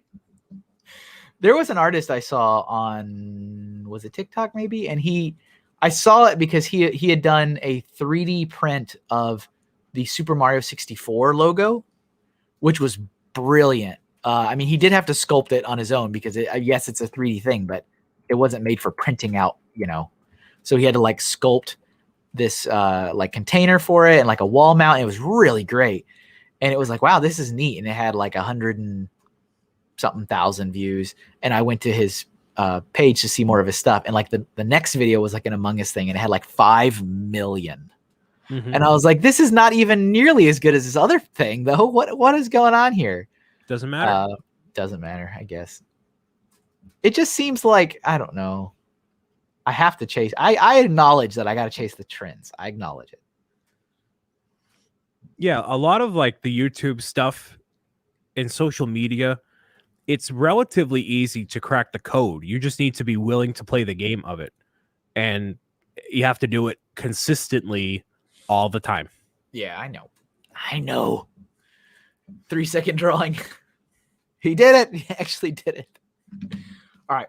Let me throw color on Beast.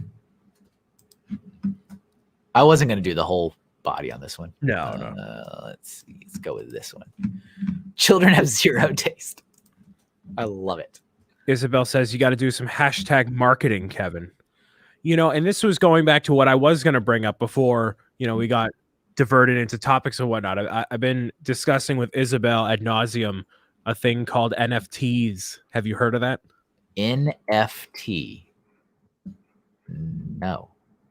So, okay. So basically, this could be a whole tangent, but I'll summarize it by saying it's what you would consider a digital collectible that is sold and kept track of via the blockchain, ergo Bitcoin, Ethereum, etc.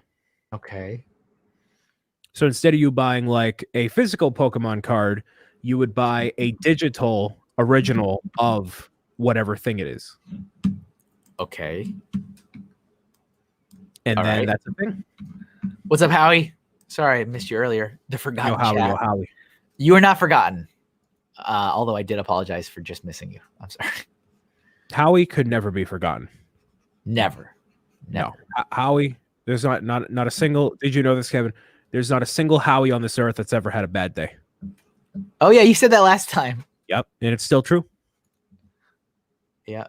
So creating a digital thing, you were yes. saying that's a thing I should do. What are we going? Well, it's a thing that I want to do, and okay. I wanna like make it happen. It's like it's a very, very, very, very new thing, and so what ended up happening, and I shared this with Isabel, so I'll kind of relay the information here.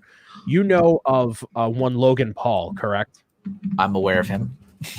So what he did was he opened up on a live stream an entire box of original Pokemon cards, like the 1996 or 7 release. Okay.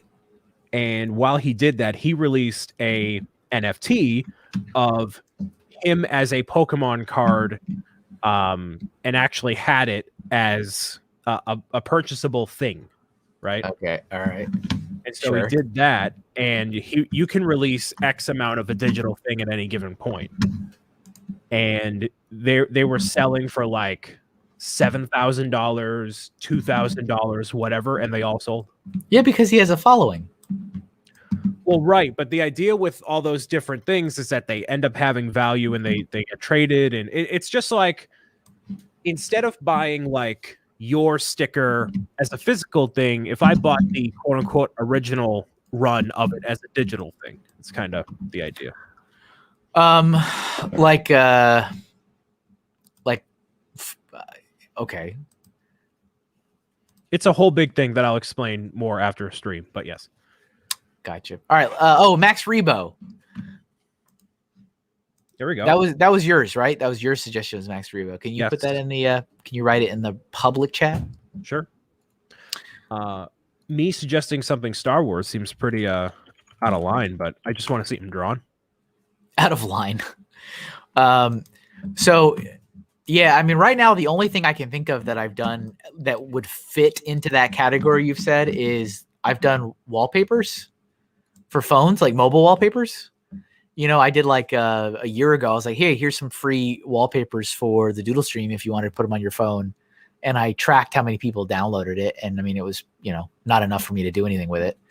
And then on Patreon, anytime I reveal one of the new sticker designs, I have it framed and formatted in a way that people could download it and use it as a wallpaper on their phone.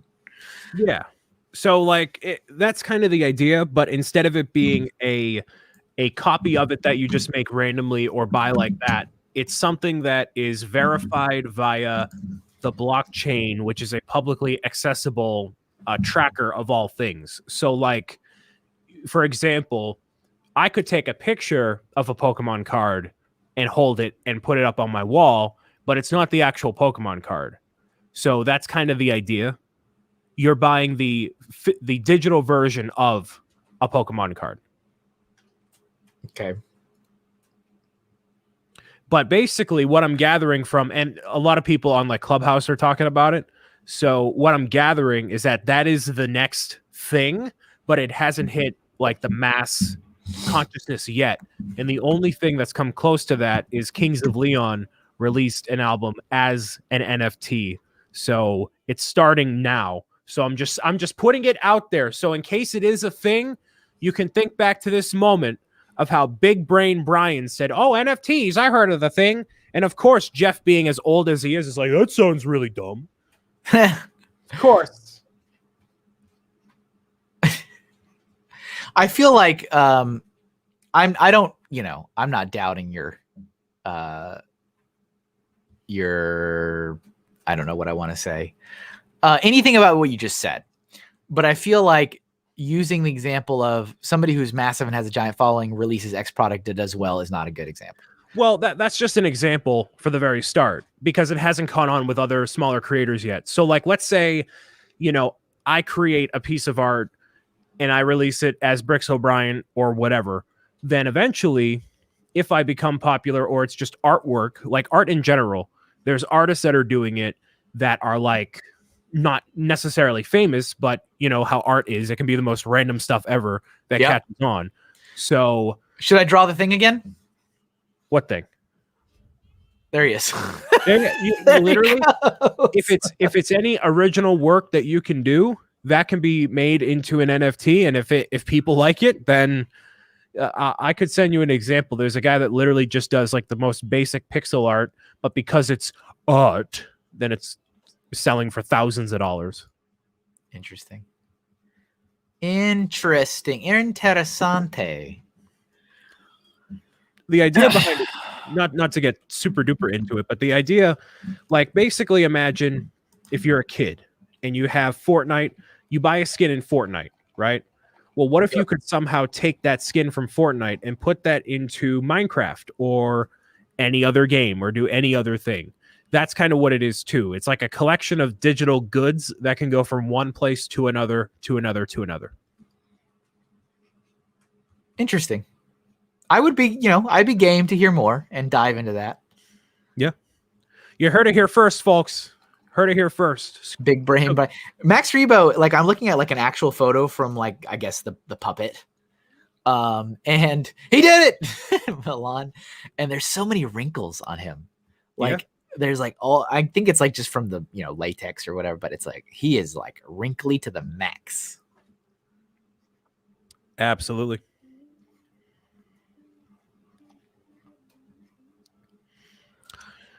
Jeff saying like, hey, buy this thing that isn't a thing is a suggestion of the physical versus metaphysical, which is a thing, obviously. But for kids that are growing up, they value the digital assets just as much as, you know, we would value Lego or trading cards or otherwise.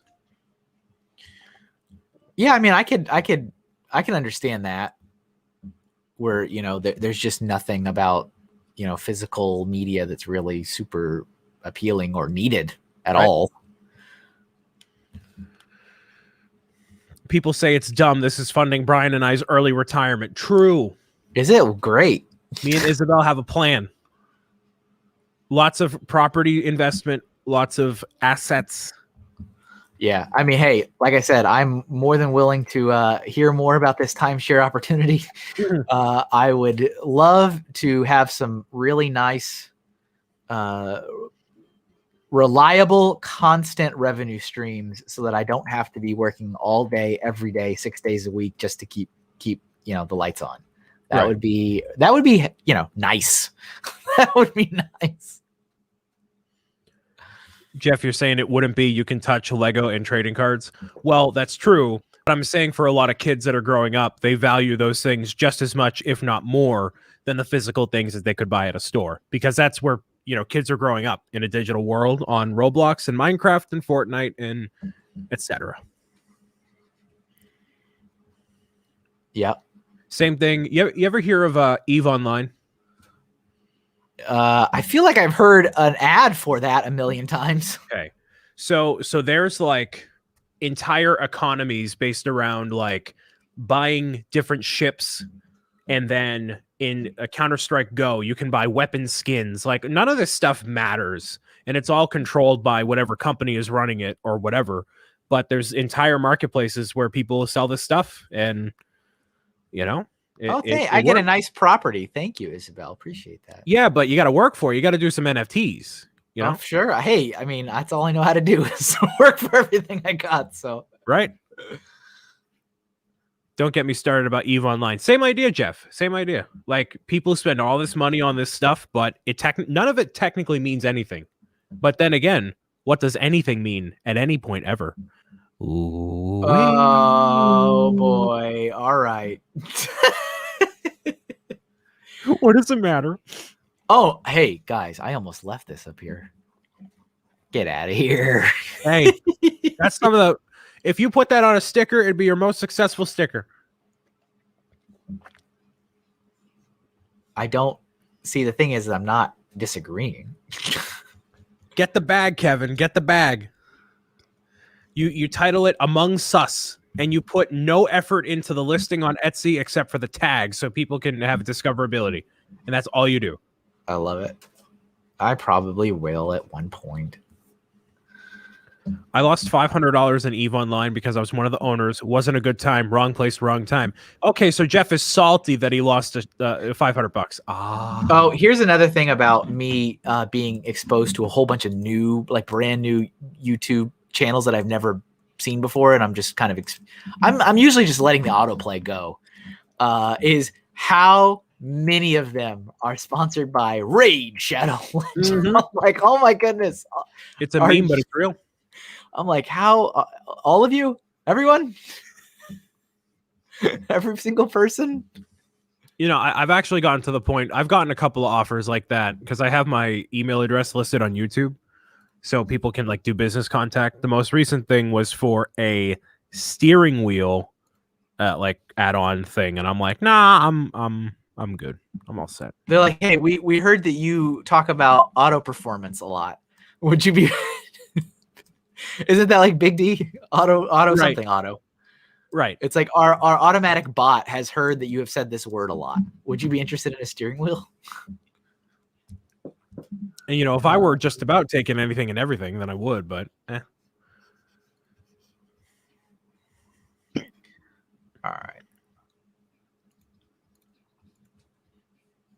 Max Rebo's looking good. It was a fun one to do. I drew this one very loose. Yeah. I was not trying to. Also, because he's like, you know, all latexy and wrinkly and stuff, so I wasn't too worried about like, is the form right? I was like, no, he's just a mess. So there you go. And the keys I'll go back on top. Let's see.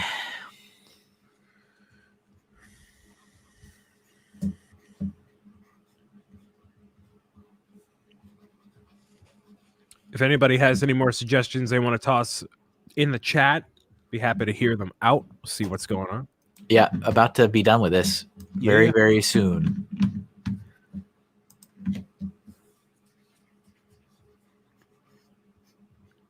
You got any good plans for this weekend? So tomorrow is the Boy Scout or Cub Scout Derby race. So my son put his car in, so we'll be watching that. That's at 8 a.m. tomorrow. And then after that, it's Saturday, and you know what that means. That means grocery shopping. That means laundry, and that's like a 3-hour chunk of my day that goes towards that.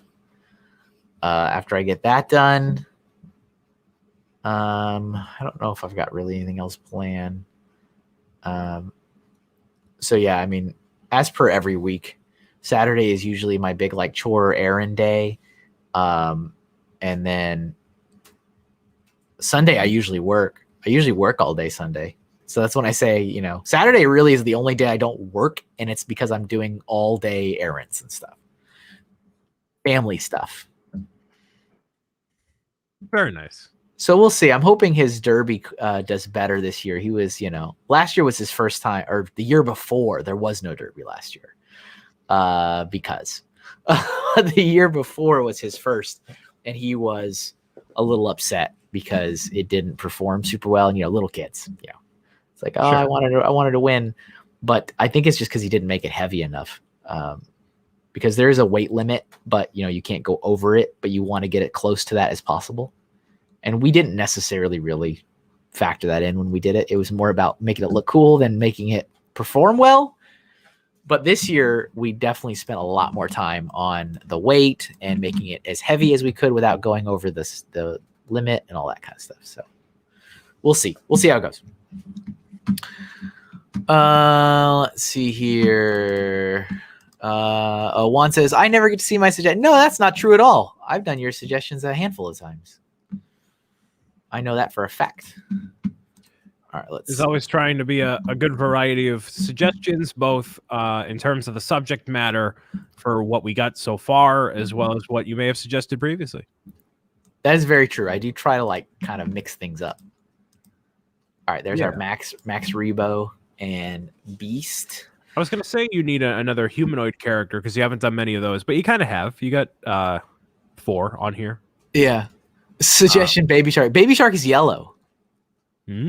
Daddy Shark is blue. I know this because I have a child. Well, have you done a Simpsons related drawing recently? No. I put Cy O'Connor's in the chat. The Panther Marge from Simpsons Treehouse of Horror. Oh, I looked it up. It looks pretty cool. Ghost Rigataka. It's okay, Juan. I haven't had anything picked since before October. Wait, who said that? No, that's not true because you had the Thanksgiving Day turkey in November. I have the receipts, Nick. Okay, yeah, let's do that one. That one sounds fun. All right. I have to look at this because I don't remember at all what this looks like. It better be blue. It is definitely very blue, and yeah.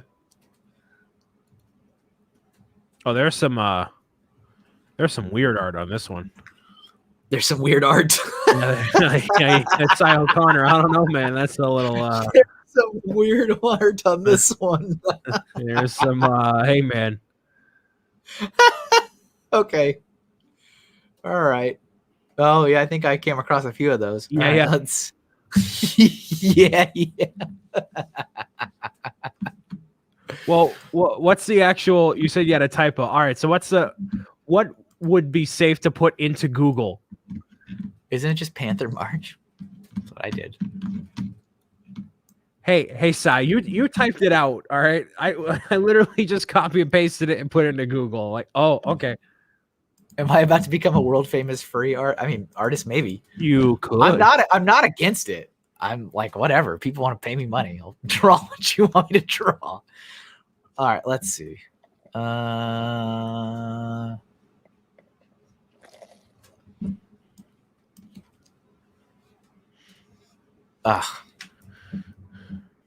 think am I too close? No, I think it's just the pin is wider than it should be.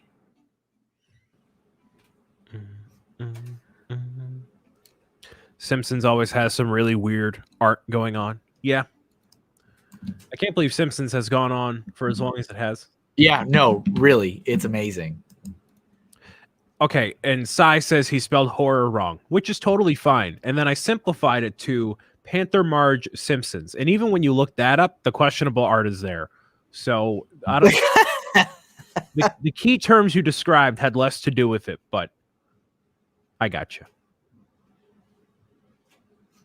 More so the pop figure gets pulled up, which is fine.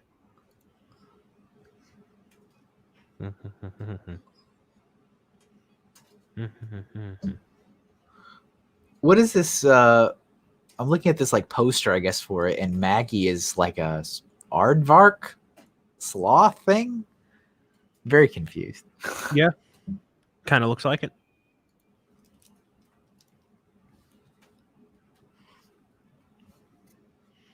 Wait, Emily makes $200 a month doing not safe for work furry art. Oh my goodness.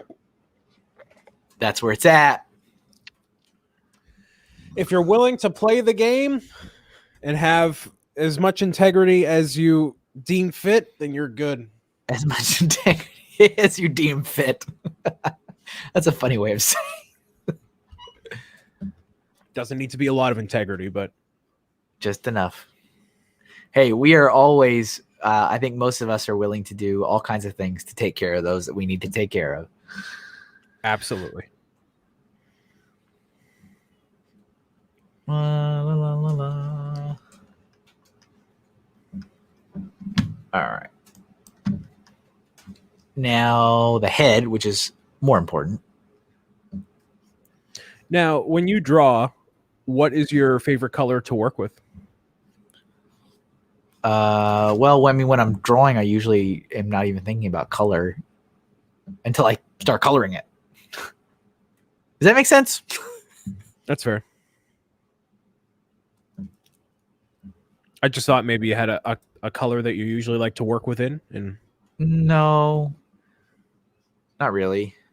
I mean, my favorite color is green, so that's why like a green guy. That's why the first ever colored themed stream was green. That was the first color. That's what we started with. Well, that's cool. And my wife's favorite color is red. My older son's is orange. And I believe my younger son's is blue, I think. But he's, you know, the younger the kids are, the more frequent they change their favorite color. Right. So, but I think his is blue.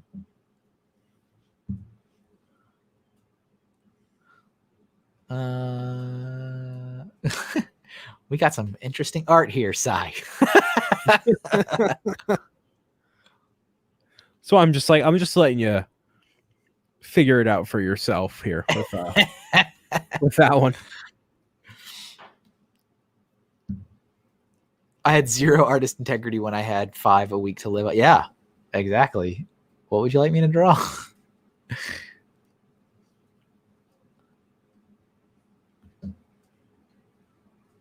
And apparently, yeah, Isabel had enough commissions to like quit 2 part-time jobs. Yeah, the power of furries, you don't mess with them. That's great. That's awesome. Because it's tough to, you know, be creative and work on art while also working that 9 to 5. Because I mean, that's just drains you. I mean, there's literally, you know, I wasn't joking when I first started doing this again. When I was saying like, I literally have not picked a pencil up for 2 years because my last, couple years, working at Lego corporate, it was just not, I was just done. I was done every day. That was the last thing I wanted to do. Yeah, that sounds draining. Even with me not like drawing anything and being creative in that way. Yeah. I mean, it's not out of a lack of not wanting to, it's just like, nah, I'm just done. All right, let's see. Let's back up a little bit. Navy blue is the only acceptable blue. Yeah, I'm definitely a blue guy. I love blue. Ray's back and says, "I can't believe I missed the whole NFT discussion." Ray, you want in on this? What did I tell you, Kevin? Yeah. Yep. Ray wants in. I'm telling you. All you kids out there are like, oh, Mr. Brian doesn't know what he's talking about. Okay, alrighty. That Funny Figs, he's a smart man. Funny Figs. Yep. And he launched his. He's making his dream come true. His Kickstarter has officially been funded. Nice. But there is still, you could still support it and push for all the stretch goals and stuff. So check that out. I am a backer. It is very nice to help a fellow creator make something that they really want to happen come to life. Yeah, are you gonna do anything like that? When's the Kevin World Premiere comic book situation, man? Okay, yeah. It's a fair question. The goal is to really. There's been some very light work. Like I've worked a little bit on a logo. Obviously, Jeff's been doing some stuff with outline and writing, but really, really light because the goal is summer is to dive into this. I'm hoping that by the time we get to the summer, I've had a lot of time and new products to kind of coast on, Yeah. So that's the plan.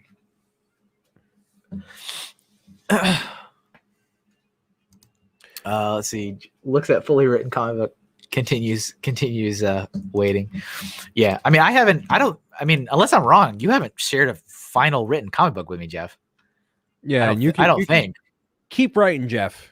Just keep. Maybe I missed it. I've read stuff and it's been great, but I don't remember reading a full comic book. Maybe I'm imagining that. So yeah, if you want to discuss, because what made the whole Logan Paul situation so enthralling was that he's obviously a mega star. So if you want to collaborate with a internet superstar more locally to make something happen and dive into the space, the DMs are wide open. The DMs are open. All right, here's our Panther Marge, and now I will color said character. Okay. I got you, Jeff. All right, understood. No, I'm not ready yet to dive into that. I just don't have the time. All right, I'm gonna go for like a brighter blue, I think, on this one.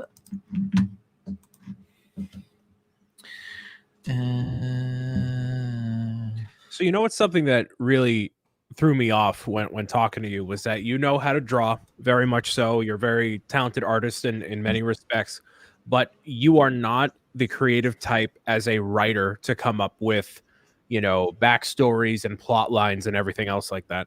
Not really. It's not like I've got ideas, and that's kind of what I shared with Jeff to get the ball rolling. I'm like, look, here's the name of the character. Here's kind of what he looked like. Here's the world he inhabits, but I don't know why the heck he's doing any of this.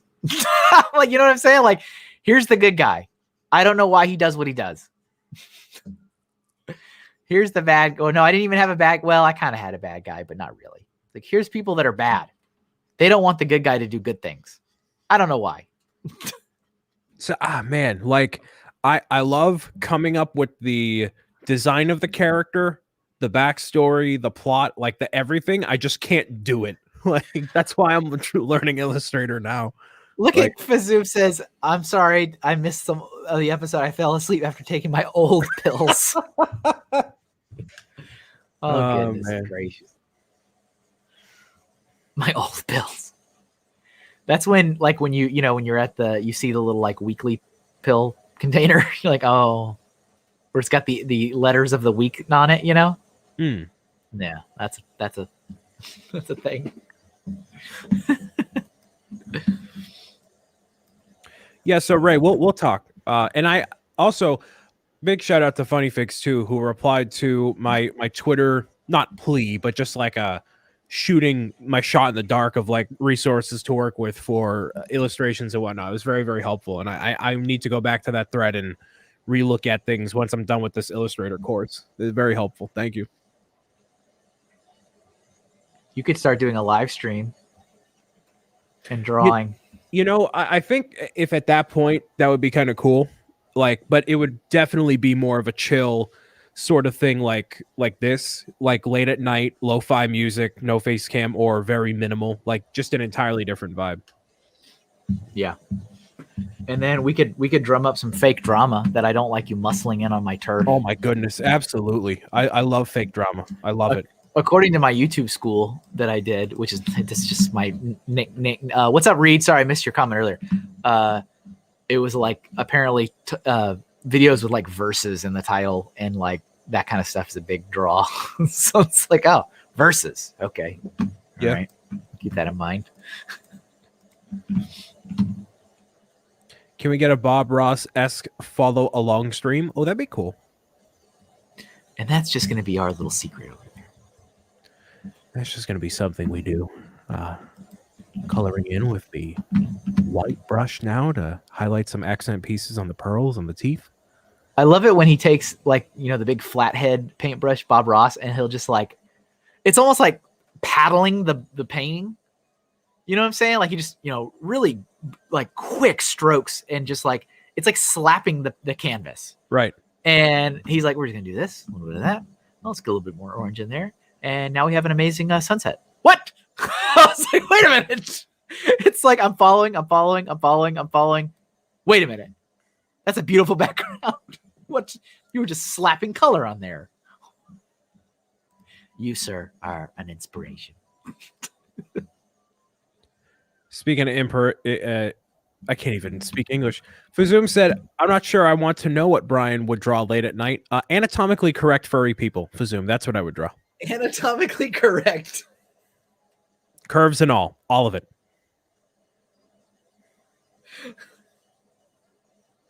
Just think of that one. Andrew says, Brian loving fake drama? Never. No. Oh, look at that. See, I love it. Juan says, maybe Rim from Re-Zero to match Puck the cat you drew last year. Juan, you just said I don't ever draw your stuff. True. And then you're just like, you drew the thing I suggested last stream. I love it. I love it. All right, let me let's see. Let's get another one. Let's get another one here. Let's see what do we got. Trying to think of like a non-cartoony sort of character. I mean, Smurf is a very obvious one. I saw Teletubby before. You could draw another Among Us character.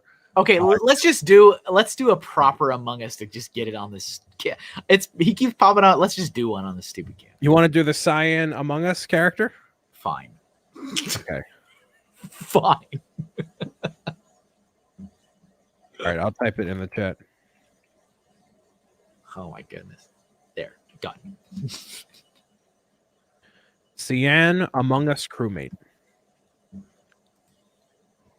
I suggested an anatomically correct Mr. Manhattan, but that's been ignored. Did you really? Did he put that in there? No, he didn't. He's just trying to be funny. I was like, I do not remember seeing that fly by the screen. Yup, because you would have to draw something that's TOS, and then the stream gets shut down, and goodbye. It's fine art.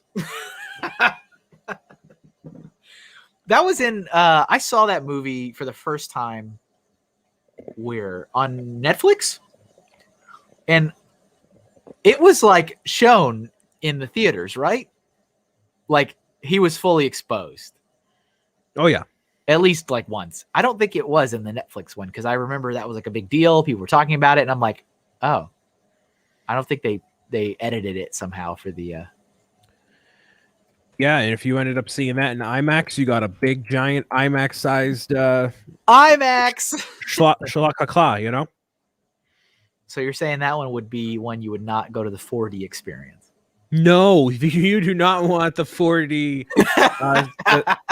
You don't want the smells and, you know, like the 4D experience, Bugs Life. They have like the different smells and the sprays. You do not want that for the Dr. Manhattan scene. That is That is a lawsuit. Are we in an elevator? What are we doing? Is it moving? Is the ground moving? That is a lawsuit. Oh my goodness. Oh man. All right. That was so hard, ladies and gentlemen. So difficult to do that. Literally put it on a sticker. You got it. Let's see. Cyan. Yes, Gonzo's nose was shown in theaters. It was awesome.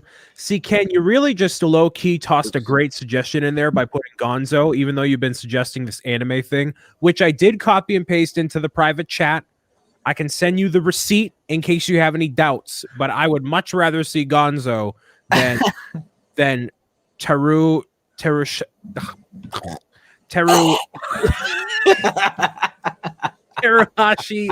Kokomi. He's dead. He died. All that phlegm. Jeez.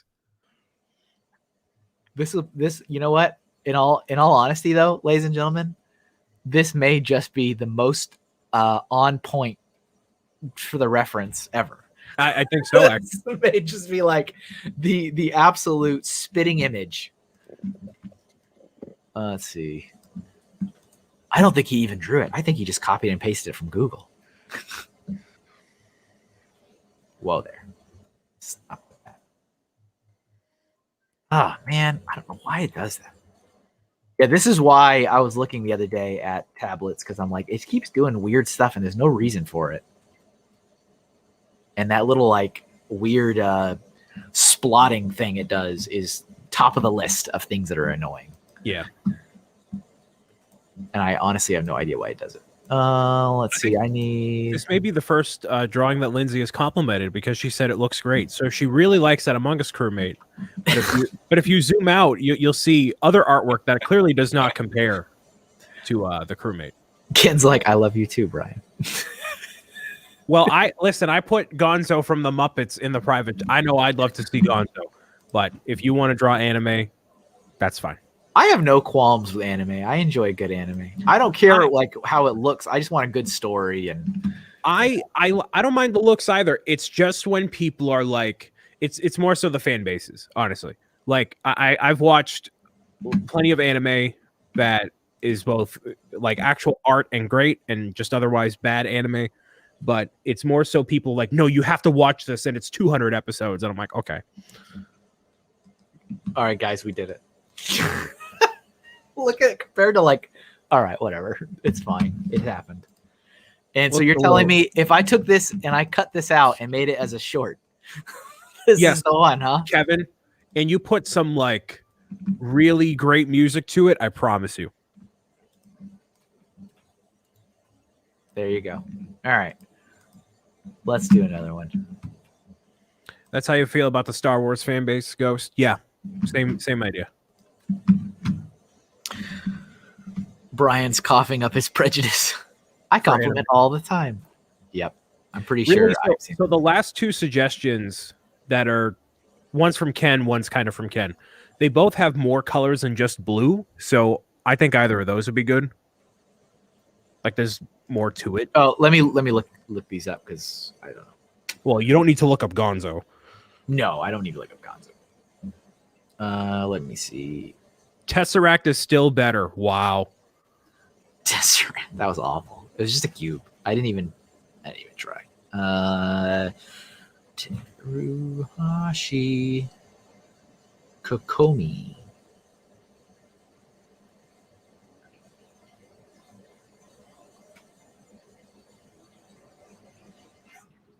Any of my ideas? Yeah, we've gotten a couple of them in here, Hawkeye.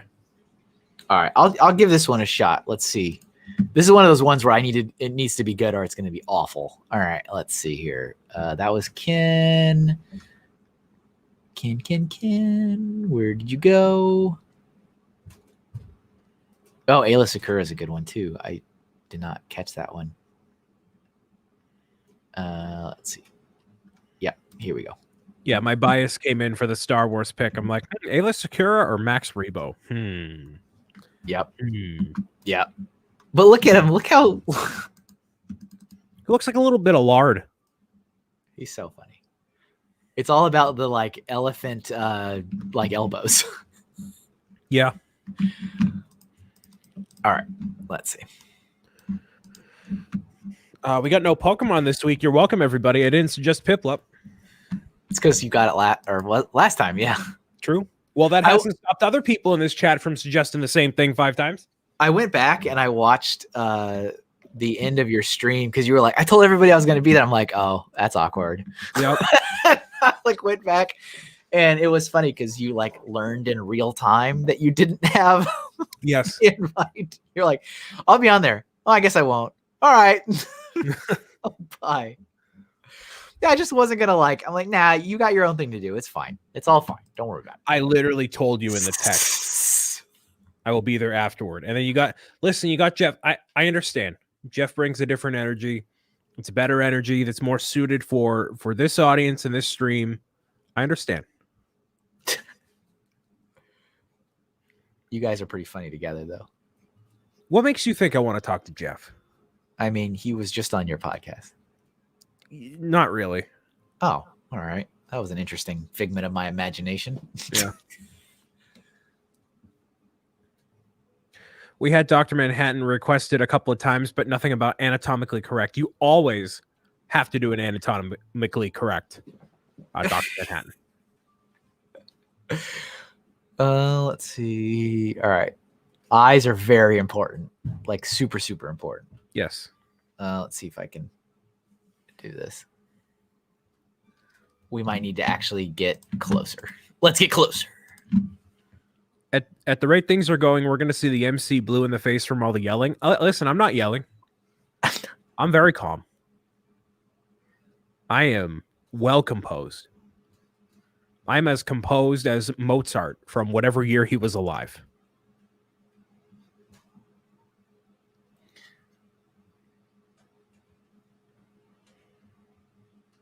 Brian, you yell a lot. I don't really yell a lot. No. Only when they announce more anime characters for Smash Bros. Yes. It's really, honestly, it's an issue. It's an issue. It's a problem. It's a problem. And I know it's not all technically anime. I understand. But it doesn't make me happy. I mean, it's a Japanese company, man. I understand. But this Japanese company has also made a video game franchise based off of an Italian plumber. So let's not use that card. Let's not use that. Well, clearly, since they're from Japan, they're going to have all the Japanese things. Not necessarily. They put Banjo and Steve in the game. Yeah. Would you rather have there be no, it's all anime characters? No, I did not. When did I say that? When did I say that? Calm down. Everybody just needs to calm down. All right. No, Kevin, you're not getting Gino in Smash Brothers. Let the dream die. It's not happening. I let it die a long time ago. Good. I have realistic expectations. Do you? Yeah. You expect me to be a good chat MC when I'm on here. You're right. Touche. Yeah. Touche. I almost thought for a second. I was like, uh-oh. Did he forget? No, I set my alarm. I was up until 4. And now I'm here. Yeah, that's what. Yeah. Yeah, you're definitely going to go back to sleep. I'm probably going to. Yeah. Canadian Papa Bear saying I could go back to Shin Megami Tensei requests. Yep. Those get Brian yelling. I just expect more originality, Papa B. I know you're a very varied person. You have many interests. You're not a one-trick pony. And it's more so disappointing that it's the same franchise that I don't care about every single week. It's so disappointing. Now Transformers I'm fine with. Those are fine, but those are very ornate. Take a little while. They are, and I don't mind drawing them. I feel like a lot of the ones that I do don't look that great. that might just be me. Maybe you don't agree. People that watch the streams, but like, there's been one or two that I'm like, okay, that's all right. But most of the time, I feel like I don't do. They're just like really technical and complicated. Yes. And so I feel like they don't look that good. I feel like that's on me. Like, all right, I did another one and it didn't look good again. So there you go.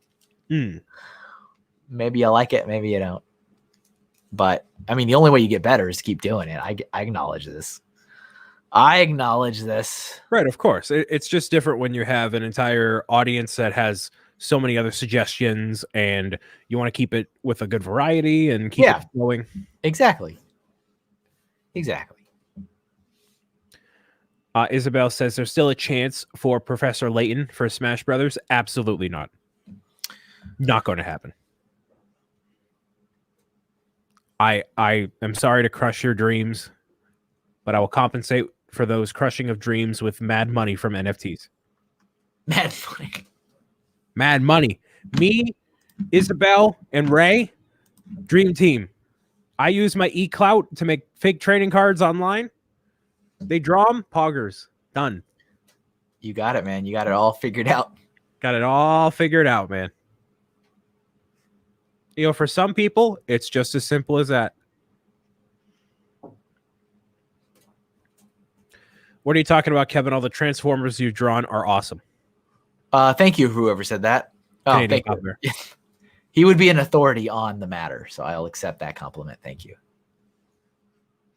Yeah, there's been a few that I'm like, all right, that's not awful. But yeah, for sure. They are difficult. They are difficult to draw. Isn't there another Transformers movie like coming out or should have been coming out? I feel like you could literally say that at any point and it would be right. Yeah. Maybe it's on the list of movies that are sitting on a hard drive in California. Could be. Oh, I don't think there's that. Well, it says release date now, but I mean, those came out in 2007. I remember going to buy Pokemon Diamond at the GameStop at the Liberty Tree Mall in Danvers, Massachusetts, and then going to watch Transformers when it came out after we had gotten out of school for the year. That's so funny. I think I remember you saying that or sharing that story because, I mean, I've told this story about how my journey with Pokemon has been kind of off and on through the years. Yeah. Like I'll either have the bug and then I don't, and I have it and then I don't. But one of the times that I got back into it was because we went back and visited family down in Texas, and we were there for like a week, I think. And, you know, at first it's great and you get everything out of your system and you're like, all right, now what do I do? And so we were at the mall and I was totally out of the Pokemon bug. Like I wasn't thinking about it. Wasn't like registering at all. And then I was like, oh, there's a new Pokemon game out. And it was Diamond and Pearl. Those were the ones that had just come out. And I was like, all right, I mean, that's something to do. So I bought Pearl and played it like almost the entire week I was there. And that got me back into the bug. And I got bit hard on that one. I think I had like 300 hours of gameplay. And I was like trying to build up a team, like an actual like competitive team. And it lasted for a little while. I think after Black 2, White 2 is when it died out again. Yeah. The bug for me. Did you happen to see any of the Pokemon stuff they announced? Yeah, I watched it afterwards. It's interesting. I mean, I'm not like, is that just, I'm trying to see. That's kind of yellowish. It's weird. I don't think I will get any of that stuff, but I think it looks cool. What's up, Solo Brick Builder? Like, I like the kind of the idea of the Arceus like ancient one. It was kind of neat. That's cool. You are too busy being an adult to play these child games anymore. I just don't. I really don't have the time. I mean, last night I was really kind of burnt. So yesterday was it's Thursday. Thursday is usually my Eclipse Graphics day. That is the day that I spend working on stuff for them. We're finishing out a handful of projects before that is done because I am out of the biz, as I've said multiple times. But we've agreed to a small, and I'm serious, it's small, a small handful of projects to finish. So I was working on that yesterday, and it takes a lot out of me. Because I mean, I'm sitting there for 12 hours designing like intricate military minifigures with all the equipment and pouches and belts and knee pads. It's just it drains absolutely miserable. It drains me. And so I actually came here downstairs where I stream and played Super Bomberman on the Super Nintendo because I was like, I need to do something else. I was like, get me out of here. But it was the first time I had turned on the SNES in like, oh my goodness, 4 months. It's terrible. Yeah. I got all the way to the boss and the final boss, and I couldn't beat him. It was really obnoxious. And I had to go online. I went to like a really old Game Facts where they use the like, syntax, and it looks all weird in the like, oh, I'm going to make the logo of the game in this like Word document. Right. And it turns out the way to beat it is like stupid specific. It's like, well, you can only beat the last boss if you have the punch fire up. And if you don't already go into the battle with the punch fire up, you'll have to wait until he randomly drops it every however many minutes. I'm like, what? That's stupid. It's like, that is a very specific thing. Yeah, and now if they put a mechanic like that in games now, kids would just get aggravated and just stop playing it. That's it. I was aggravated. I had like 3 game overs and continues fighting him and never even got a single hit on him because I didn't have the fire or the punch because he's floating in a little thing, a little like hover car, and you have to have the punch ability so that Bomberman will punch the bomb into the air. And it's not a normal thing you have. It's a random dropped item. It's like, this is ridiculous. I protest this. I don't know if this necessarily looks like her, but for those of you that don't know, it looks good enough.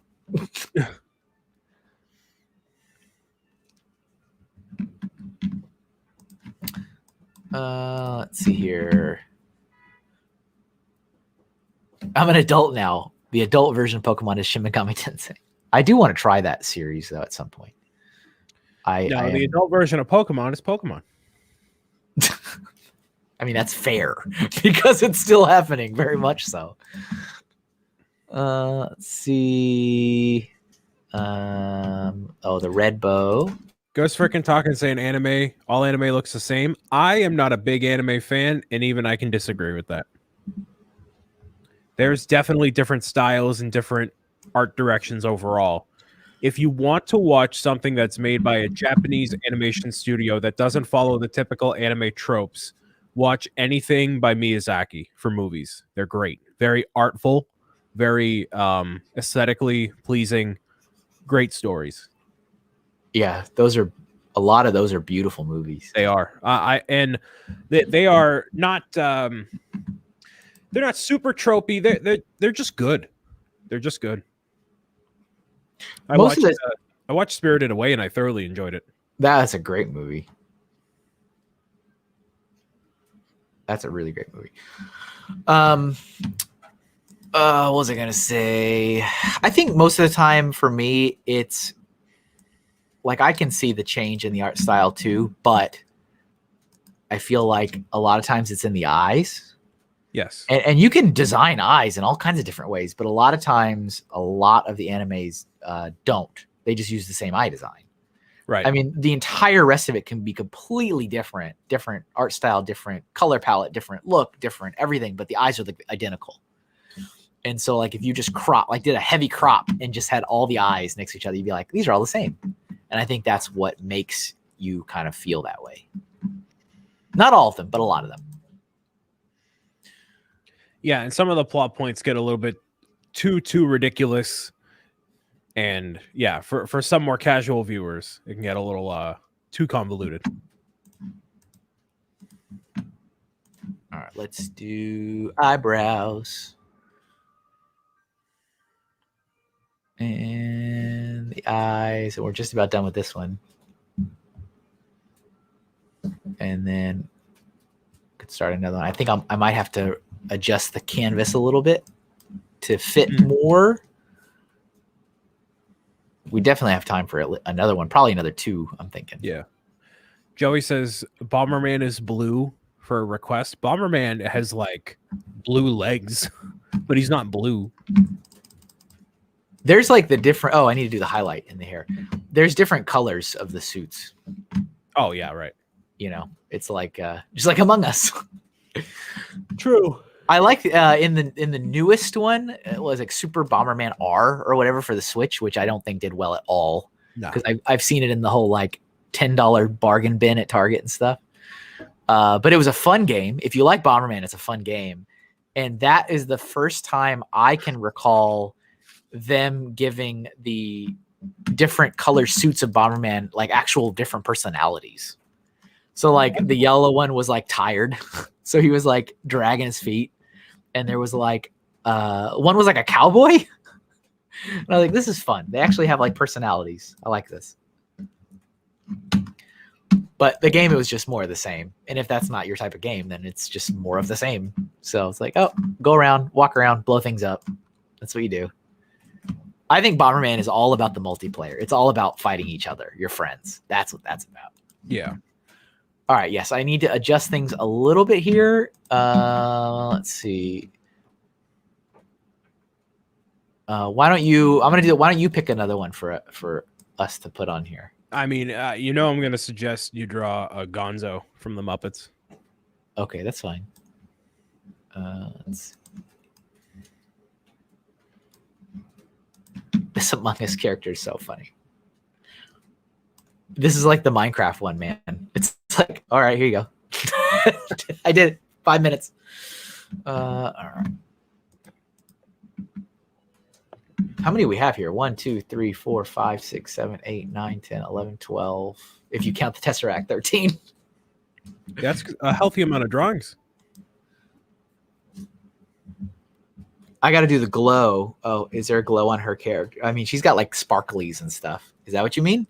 I mean, Batman doesn't have a glow. The TARDIS doesn't have the space behind it. The ice cube.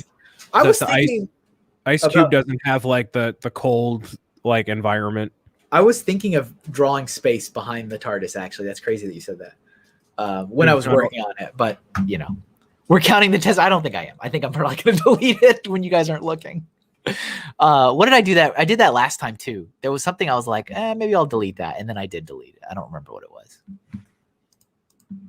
But so it's like, if you watch the time lapse, it's on the time lapse, but then it vanishes when I do the last, like, here's the final canvas. It's not on there.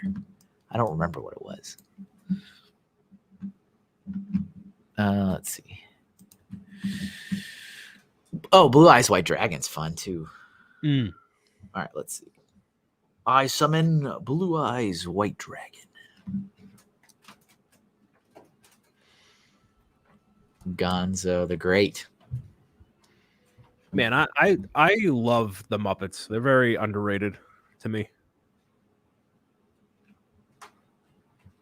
Didn't we talk about this a couple episodes ago or something? We might have. About how like it hasn't had like a really good successful reboot. No. Like it's got the power to be a very successful brand. I mean, I guess it is, but I mean, like it could really like blow up again. And I feel like no one has quite done the right thing with it. No, you know what they did most recently on Disney Plus was they basically redid the Muppet Show, but they made it all digital. And by digital, I mean literally like having different web shows that are being put together. And it's very like weird. The whole thing behind the Muppets that I love and a lot of my humor is based around like the fourth wall breaking sort of stuff. And that's what made like Muppet Treasure Island and the Christmas one like so special and so cool. And how they have the Muppets with the humans, and that relationship is very strong. Honestly, I can't think of Christmas Carol and not think of Muppet Christmas Carol. Like that's a definitive one for me.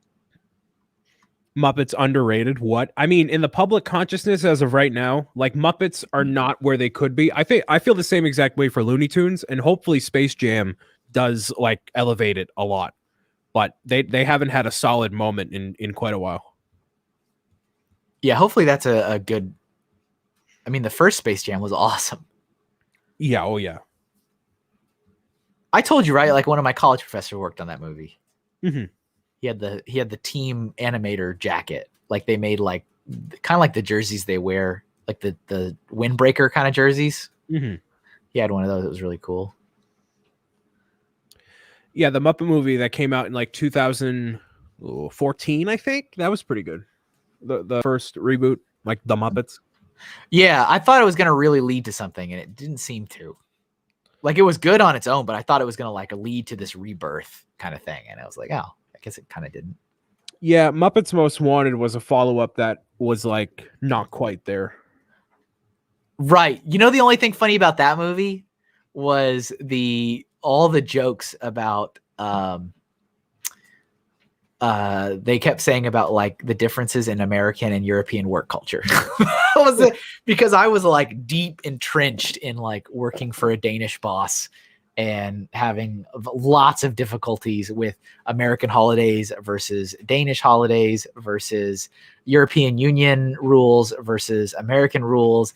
And I like every single one of their jokes for me in that regard hit the mark. And I was like, yep. Yep. Like Sam the Eagle, kept trying to work with the French detective guy.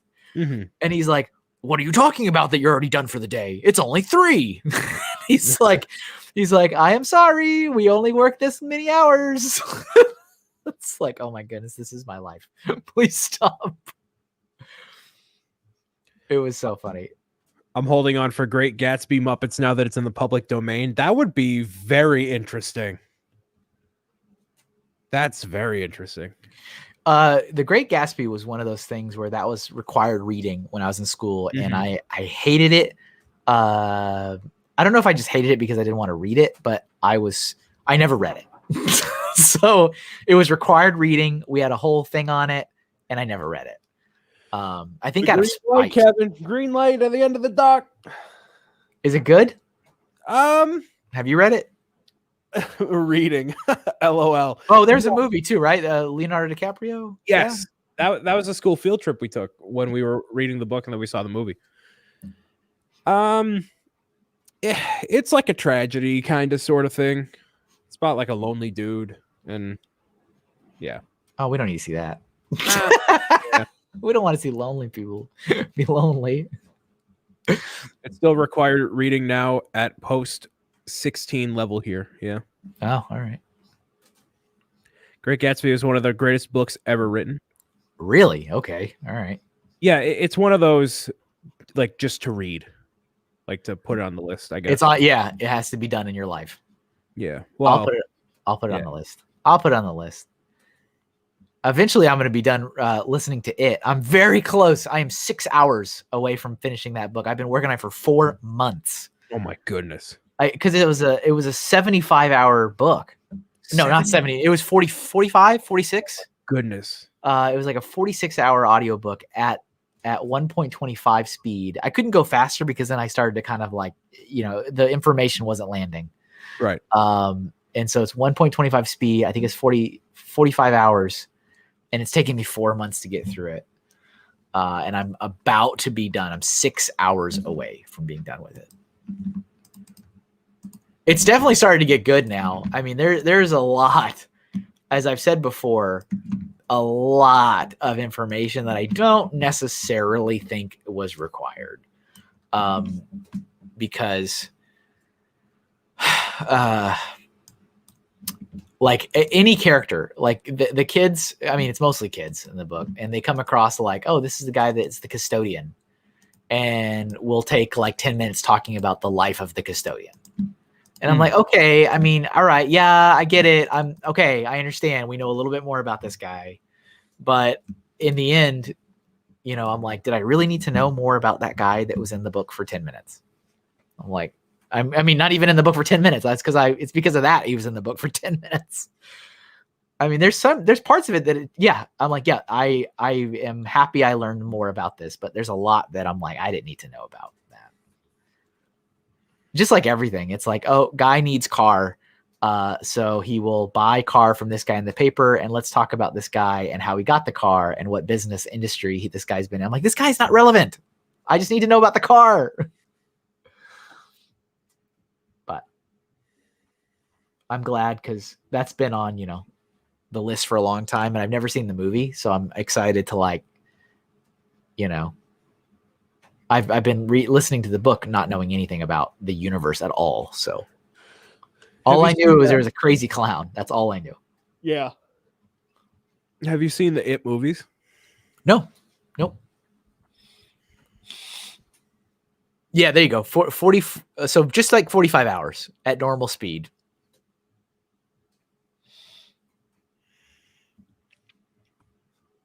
Let's see.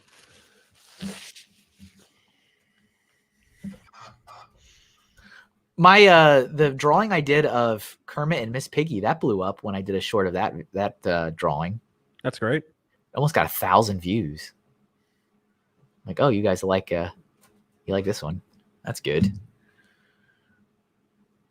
Have you seen anything from the new Space Jam images they came out with? Yeah, I was seeing that like recently. Looked pretty good. It looks very colorful, which is obviously important. I got the same vibe from the first movie because I mean they had a really high budget for that first one, and you could tell because just how clean the drawing and animation was from like the normal Looney Tunes style. And I was like, oh yeah, this is good stuff. I was getting the same vibe.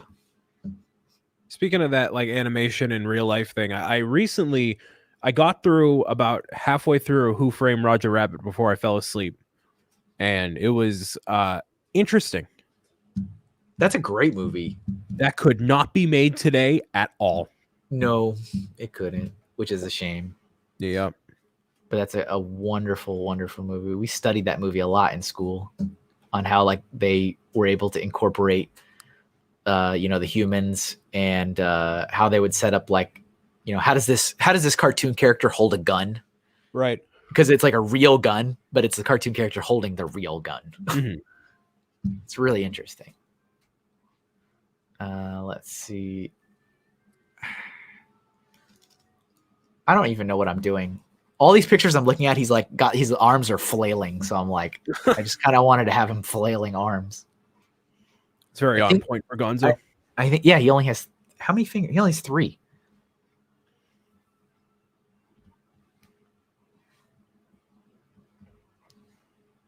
You need to see the behind the scenes stuff for Roger Rabbit. It's insane. I don't doubt it. Like that whole era of animation between like Looney Tunes and that sort of vibe, I really want to come back. Like it's so different in a good way. I really enjoyed the Looney Tunes reboot from a few years ago when Daffy and Bugs were living in a house together. Mm-hmm. I think they've done 2 reboots since then, but that one I thought was perfectly tailored for the times. They were like roommates, and Bugs was like super pompous and had all these Emmys, and Daffy drove a parade float that he got on like discount. That was his car. It was great. I loved it. Speedy Gonzalez owned a pizza place, and there was constantly like jokes about why this Mexican mouse owned an Italian pizza place. Like it was just great. I was like, this is how it needs to like come up to date. And I guess it didn't really do super well. Surprise, surprise. And then they rebooted it again in a totally different direction. And I think the reboot after that was like crazy, like slapstick. Like they went away from like the sitcom-y thing and went slapstick with it. Which is what it normally was. Like in the very beginning. Yeah.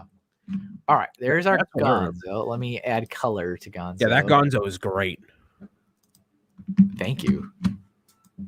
This is the we have fully warmed up for the day is what that is. Yes, indeed. So what I should do is stop working. It's like, and done.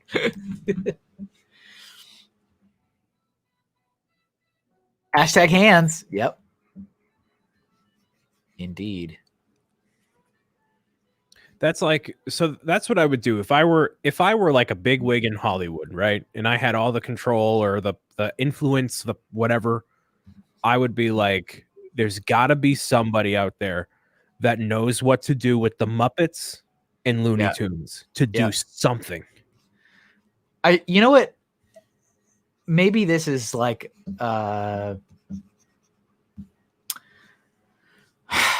maybe this is just my fandom talking, but I feel like there is something to the whole approach of let someone who truly is both a well knowledgeable in quote unquote the industry and knows what they're talking, but also like someone who is a fan of this property. And let him like what's his name? Jon Favreau and Dave Filoni. Yep. That is the gold standard now. And what's great about that situation is two things. I was listening to Kevin Smith, the director, who does like a weekly podcast. And he talked about how there used to be in Hollywood when he was first starting the people in charge were the ones who were cutting the checks. They weren't ones that cared about the franchises. They were the big wigs that were just up at the chairs doing whatever. But now all the creative people that are in the creative roles, they're not just people that cut the checks, but they understand more so what the source material is. And instead of having a bunch of old people that are out of touch and just want to make a buck, more and more frequently, you're finding that you're having younger executives who understand that if you have people that are passionate about the project, but also know what they're doing, they'll make even more money, which will just result in a better product overall. So like that's the approach. And I think with Favreau and Filoni, you're seeing the very, very best of that. And that's if everything got the amount of care between like that Mandalorian and then also with what you're seeing in the MCU with Kevin Feige and all that, if you got that for everything, then everything would be great. Yeah. I think there's like a hesitation with, I guess, with the bigwigs, the people that make the decisions and have the money to let quote unquote fans have the reins. And it's like, those are the people that really 9 times out of 10 are not going to screw it up because it's so incredibly important to them. And it's such a part of who they are. Why do you think they would just throw that away? Like this is not a joke to them. This is serious business. You got to get people that love it and also know what they're doing, which there aren't many of those people out there that are capable of being in those positions of, directing multi-million-dollar projects and all that. But yeah, fair. That is a fair thing to say. I wish to one day have the aptitude to take on a task like that. But we're funding that from the Brixo Enterprise. Yes, the NFTs, the coffee NFTs. Let's see. We need like that color works. Speaking of shows that are not taking the hint, you see that they're doing a whole bunch of SpongeBob stuff on Paramount Plus. Yeah, I did see it. Not taking the hint. They also didn't they just launch Camp Coral, which is like the CGI prequel series. Yeah, I saw that. Yeah, apparently. We'll see. I'm like whatever. Animation looks beautiful though. Yeah. What's up, Space Time Break Studio? And Julian throwing a woo in there. Throw in the woos. On the other hand, M. Night Shyamalan was a huge Avatar fan. Well, this is why I said you need someone who is a fan but also knows what they're doing. Yeah, that's a tough one. And that is a great example of a director's ego getting too much in the way of what the product should be. They want to go with what their vision is as opposed to what works best for the story, the source material, and what people anticipate. Same thing happened with Rian Johnson in Last Jedi. He did what he wanted, not what was best for the situation. Yeah, that's a tough one. It's really not. And the only reason I say it's not is because when you have Disney, they clearly have a vision for like what they want you to do. And like, hey, we got like, this is it. This is the formula. Do this. Like, Otherwise, we won't work with you because, like, you can add your flair, but, like, we have an idea of what we're doing. And then Ryan Johnson's like,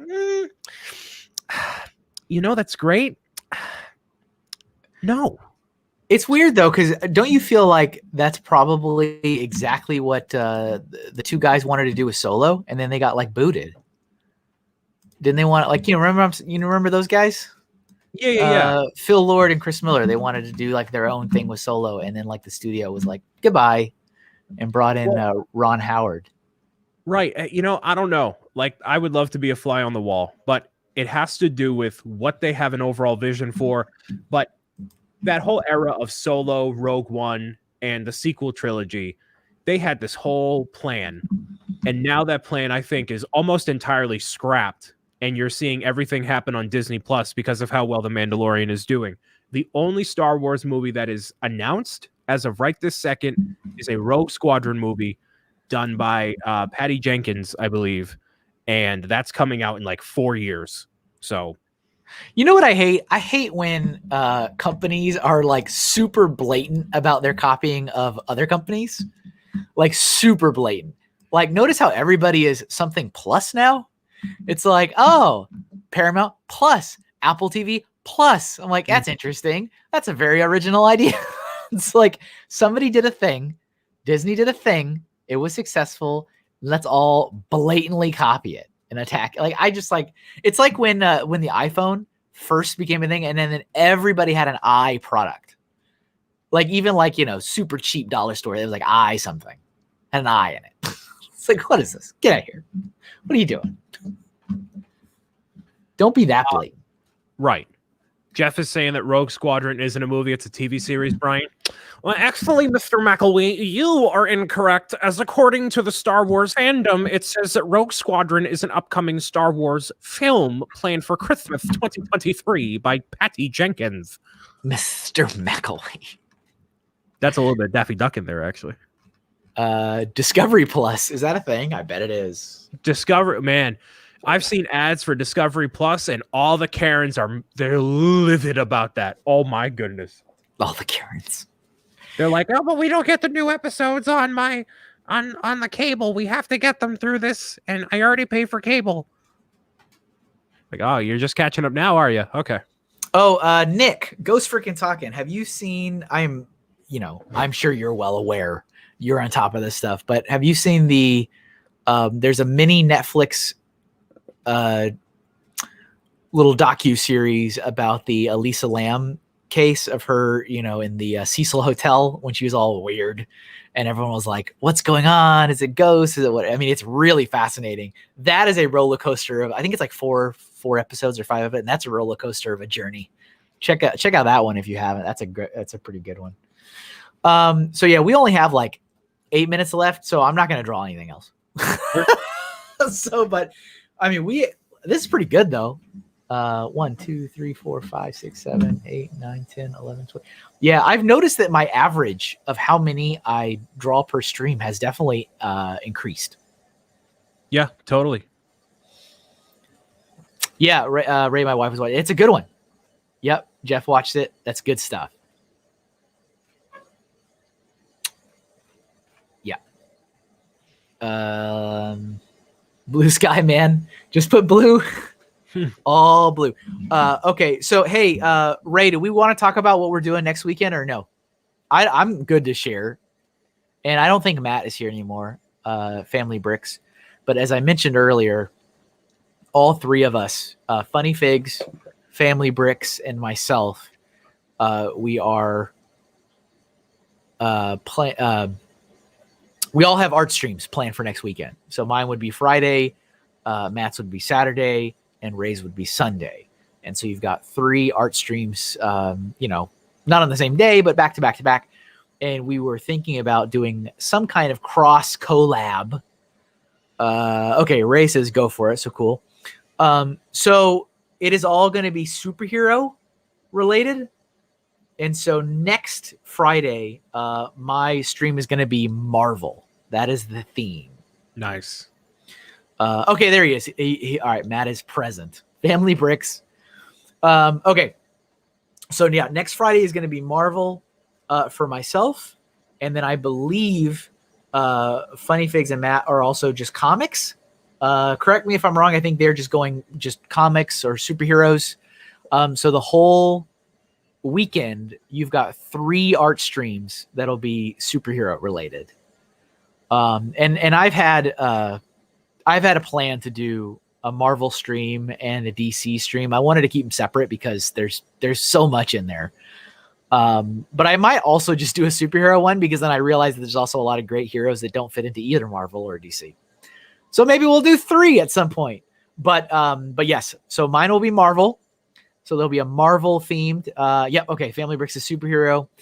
So yeah, if you guys are all into heroes and stuff, it should be pretty fun. And if you're not already, following their channels, definitely check them out. They're equally as talented artists as myself, and they deserve more eyeballs on their work. So that should be fun. Should be a fun little, triple threat, thing. Commander Meerkat, hello. Been a while. How are you? Sounds cool. Nice. I hope so. And Ray's doing comic book trivia on his. Well, I mean, I'll have Brian and Jeff on mine and they can fight. Oh, you think I'm coming back? I don't know. Maybe. Maybe not. I'm like, what can I do to get more views? I could do drama. I can make drama on my stream. Okay. All right. Let's take a tour. Let's look at all the stuff that we drew today before we end up for I zoom in and it just so happens to zoom in on this. That's funny. All right. I have no desire to work with Brian Saviano in a professional manner again. All right. Sounds good. All right, everybody. Today's theme was blue. That's kind of a tradition of mine to just pick a color when we get to an even every 10 episodes. So episode 60 today. So we did blue. We've got Mega Man. We have got Batman. This is supposed to be the gray and blue one.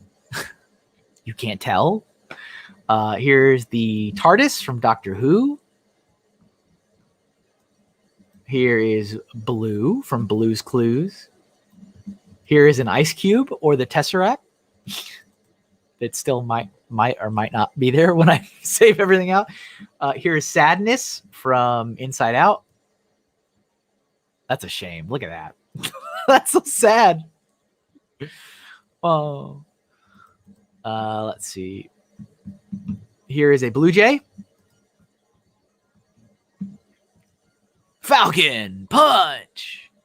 Captain Falcon. Was that all the yeah. All right, and then we've got Panther Marge from one of the Treehouse of Horror Simpsons episodes. Zoom and enhance on the cube. Congratulations to Ray. Something happened with Ray. Congratulations, Ray. I don't know what happened. You have my congratulations as well. Here's Beast from X-Men. 90s animation style.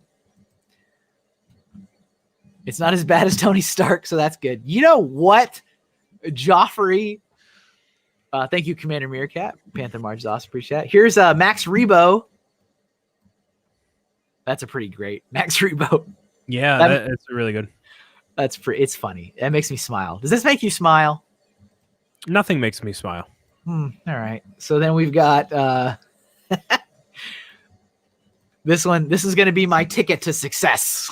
That literally, it does look right from the game. That's pretty good. It honestly looks like I copied and pasted it. Yeah. And that's so whatever. There's the Cyan crewmate. I don't even know the name. All right. So I've never even watched anyone else. I've never watched a human play. Never. All right. And then here is a character. I don't remember her name. This is a character from an anime. This was Ken's suggestion. I'm sorry. I don't remember the name off the top of my head. I will put it on it, though, when I go back and label out the suggestions. And here's Gonzo the Great. You know what else is funny? I drew this on a reference, based on a reference of a toy. And so the toy obviously had like these hairs on his head were like, they had to be thicker because it's a toy. But then I looked at like pictures and it's literally just hair. It's like 4 strands, like thin, razor thin strands of hair. Yeah, right. So I'm like, well, all right. But that was based on a toy. So that's why it looked like that. It's kind of odd. No, yeah, it looks good. And that's it, right? That's all of them. Yeah, there they all are. There they all are. Yeah, request Tony Stark on Kevin's Marvel. I mean, if I draw Tony Stark again next week and you guys say it's bad, I'm gonna put Tony Stark on the permanent ban list. I'm never gonna draw him again. Brian, any parting words for everybody before we go? Hey, everybody, just have the best weekend that you possibly can. Stay well, stay safe, keep it groovy, and just keep being yourselves. Keep it groovy is awesome. I like that. That's a good one. Everybody, thanks again for stopping by. Whether you watched on Twitch, whether you watched on YouTube, whether you watched on Facebook, I appreciate all of you. If you haven't liked the stream anywhere you can like it, you may now like it, or you may dislike it. If you're like, I can't believe you did it, I got to hit the dislike. That's fine too. Do all the things, hit all the buttons. Thank you guys for keeping us company. Thank you for your awesome ideas and suggestions for today's episode. As always, there will be a time-lapse video going up on YouTube on Sunday. So if you'd like to get a quick recap, you can check that out. And I will pull one of these items out for a special shorts. I think I got to do I think I might do two. I mean, the crewmate, I do feel like is probably like a viral goal, but I'm like, it took me 30 seconds. I need to do something. I feel like the time lapse will be slower than the actual drawing. But nonetheless, I appreciate all of you guys being here. Thanks again to all of my patrons. Thank you guys for supporting me and what I'm doing. Remember, head over to patreon.com/MrHinkleDraws if you'd like to find out more information about that. And remember, I got lots of new products over on my Etsy store. So lots of cool stickers, things you can check out. Etsy.com/shop/MrHinkleDraws, including a new sticker to promote this show. Episode 60, ladies and gentlemen. Celebrate episode 60 with your own Doodle Stream sticker that you can adorn on your laptop. All right, everybody. Thanks again. Have a wonderful day. Have a wonderful weekend. And I will catch you guys next Friday. Bye.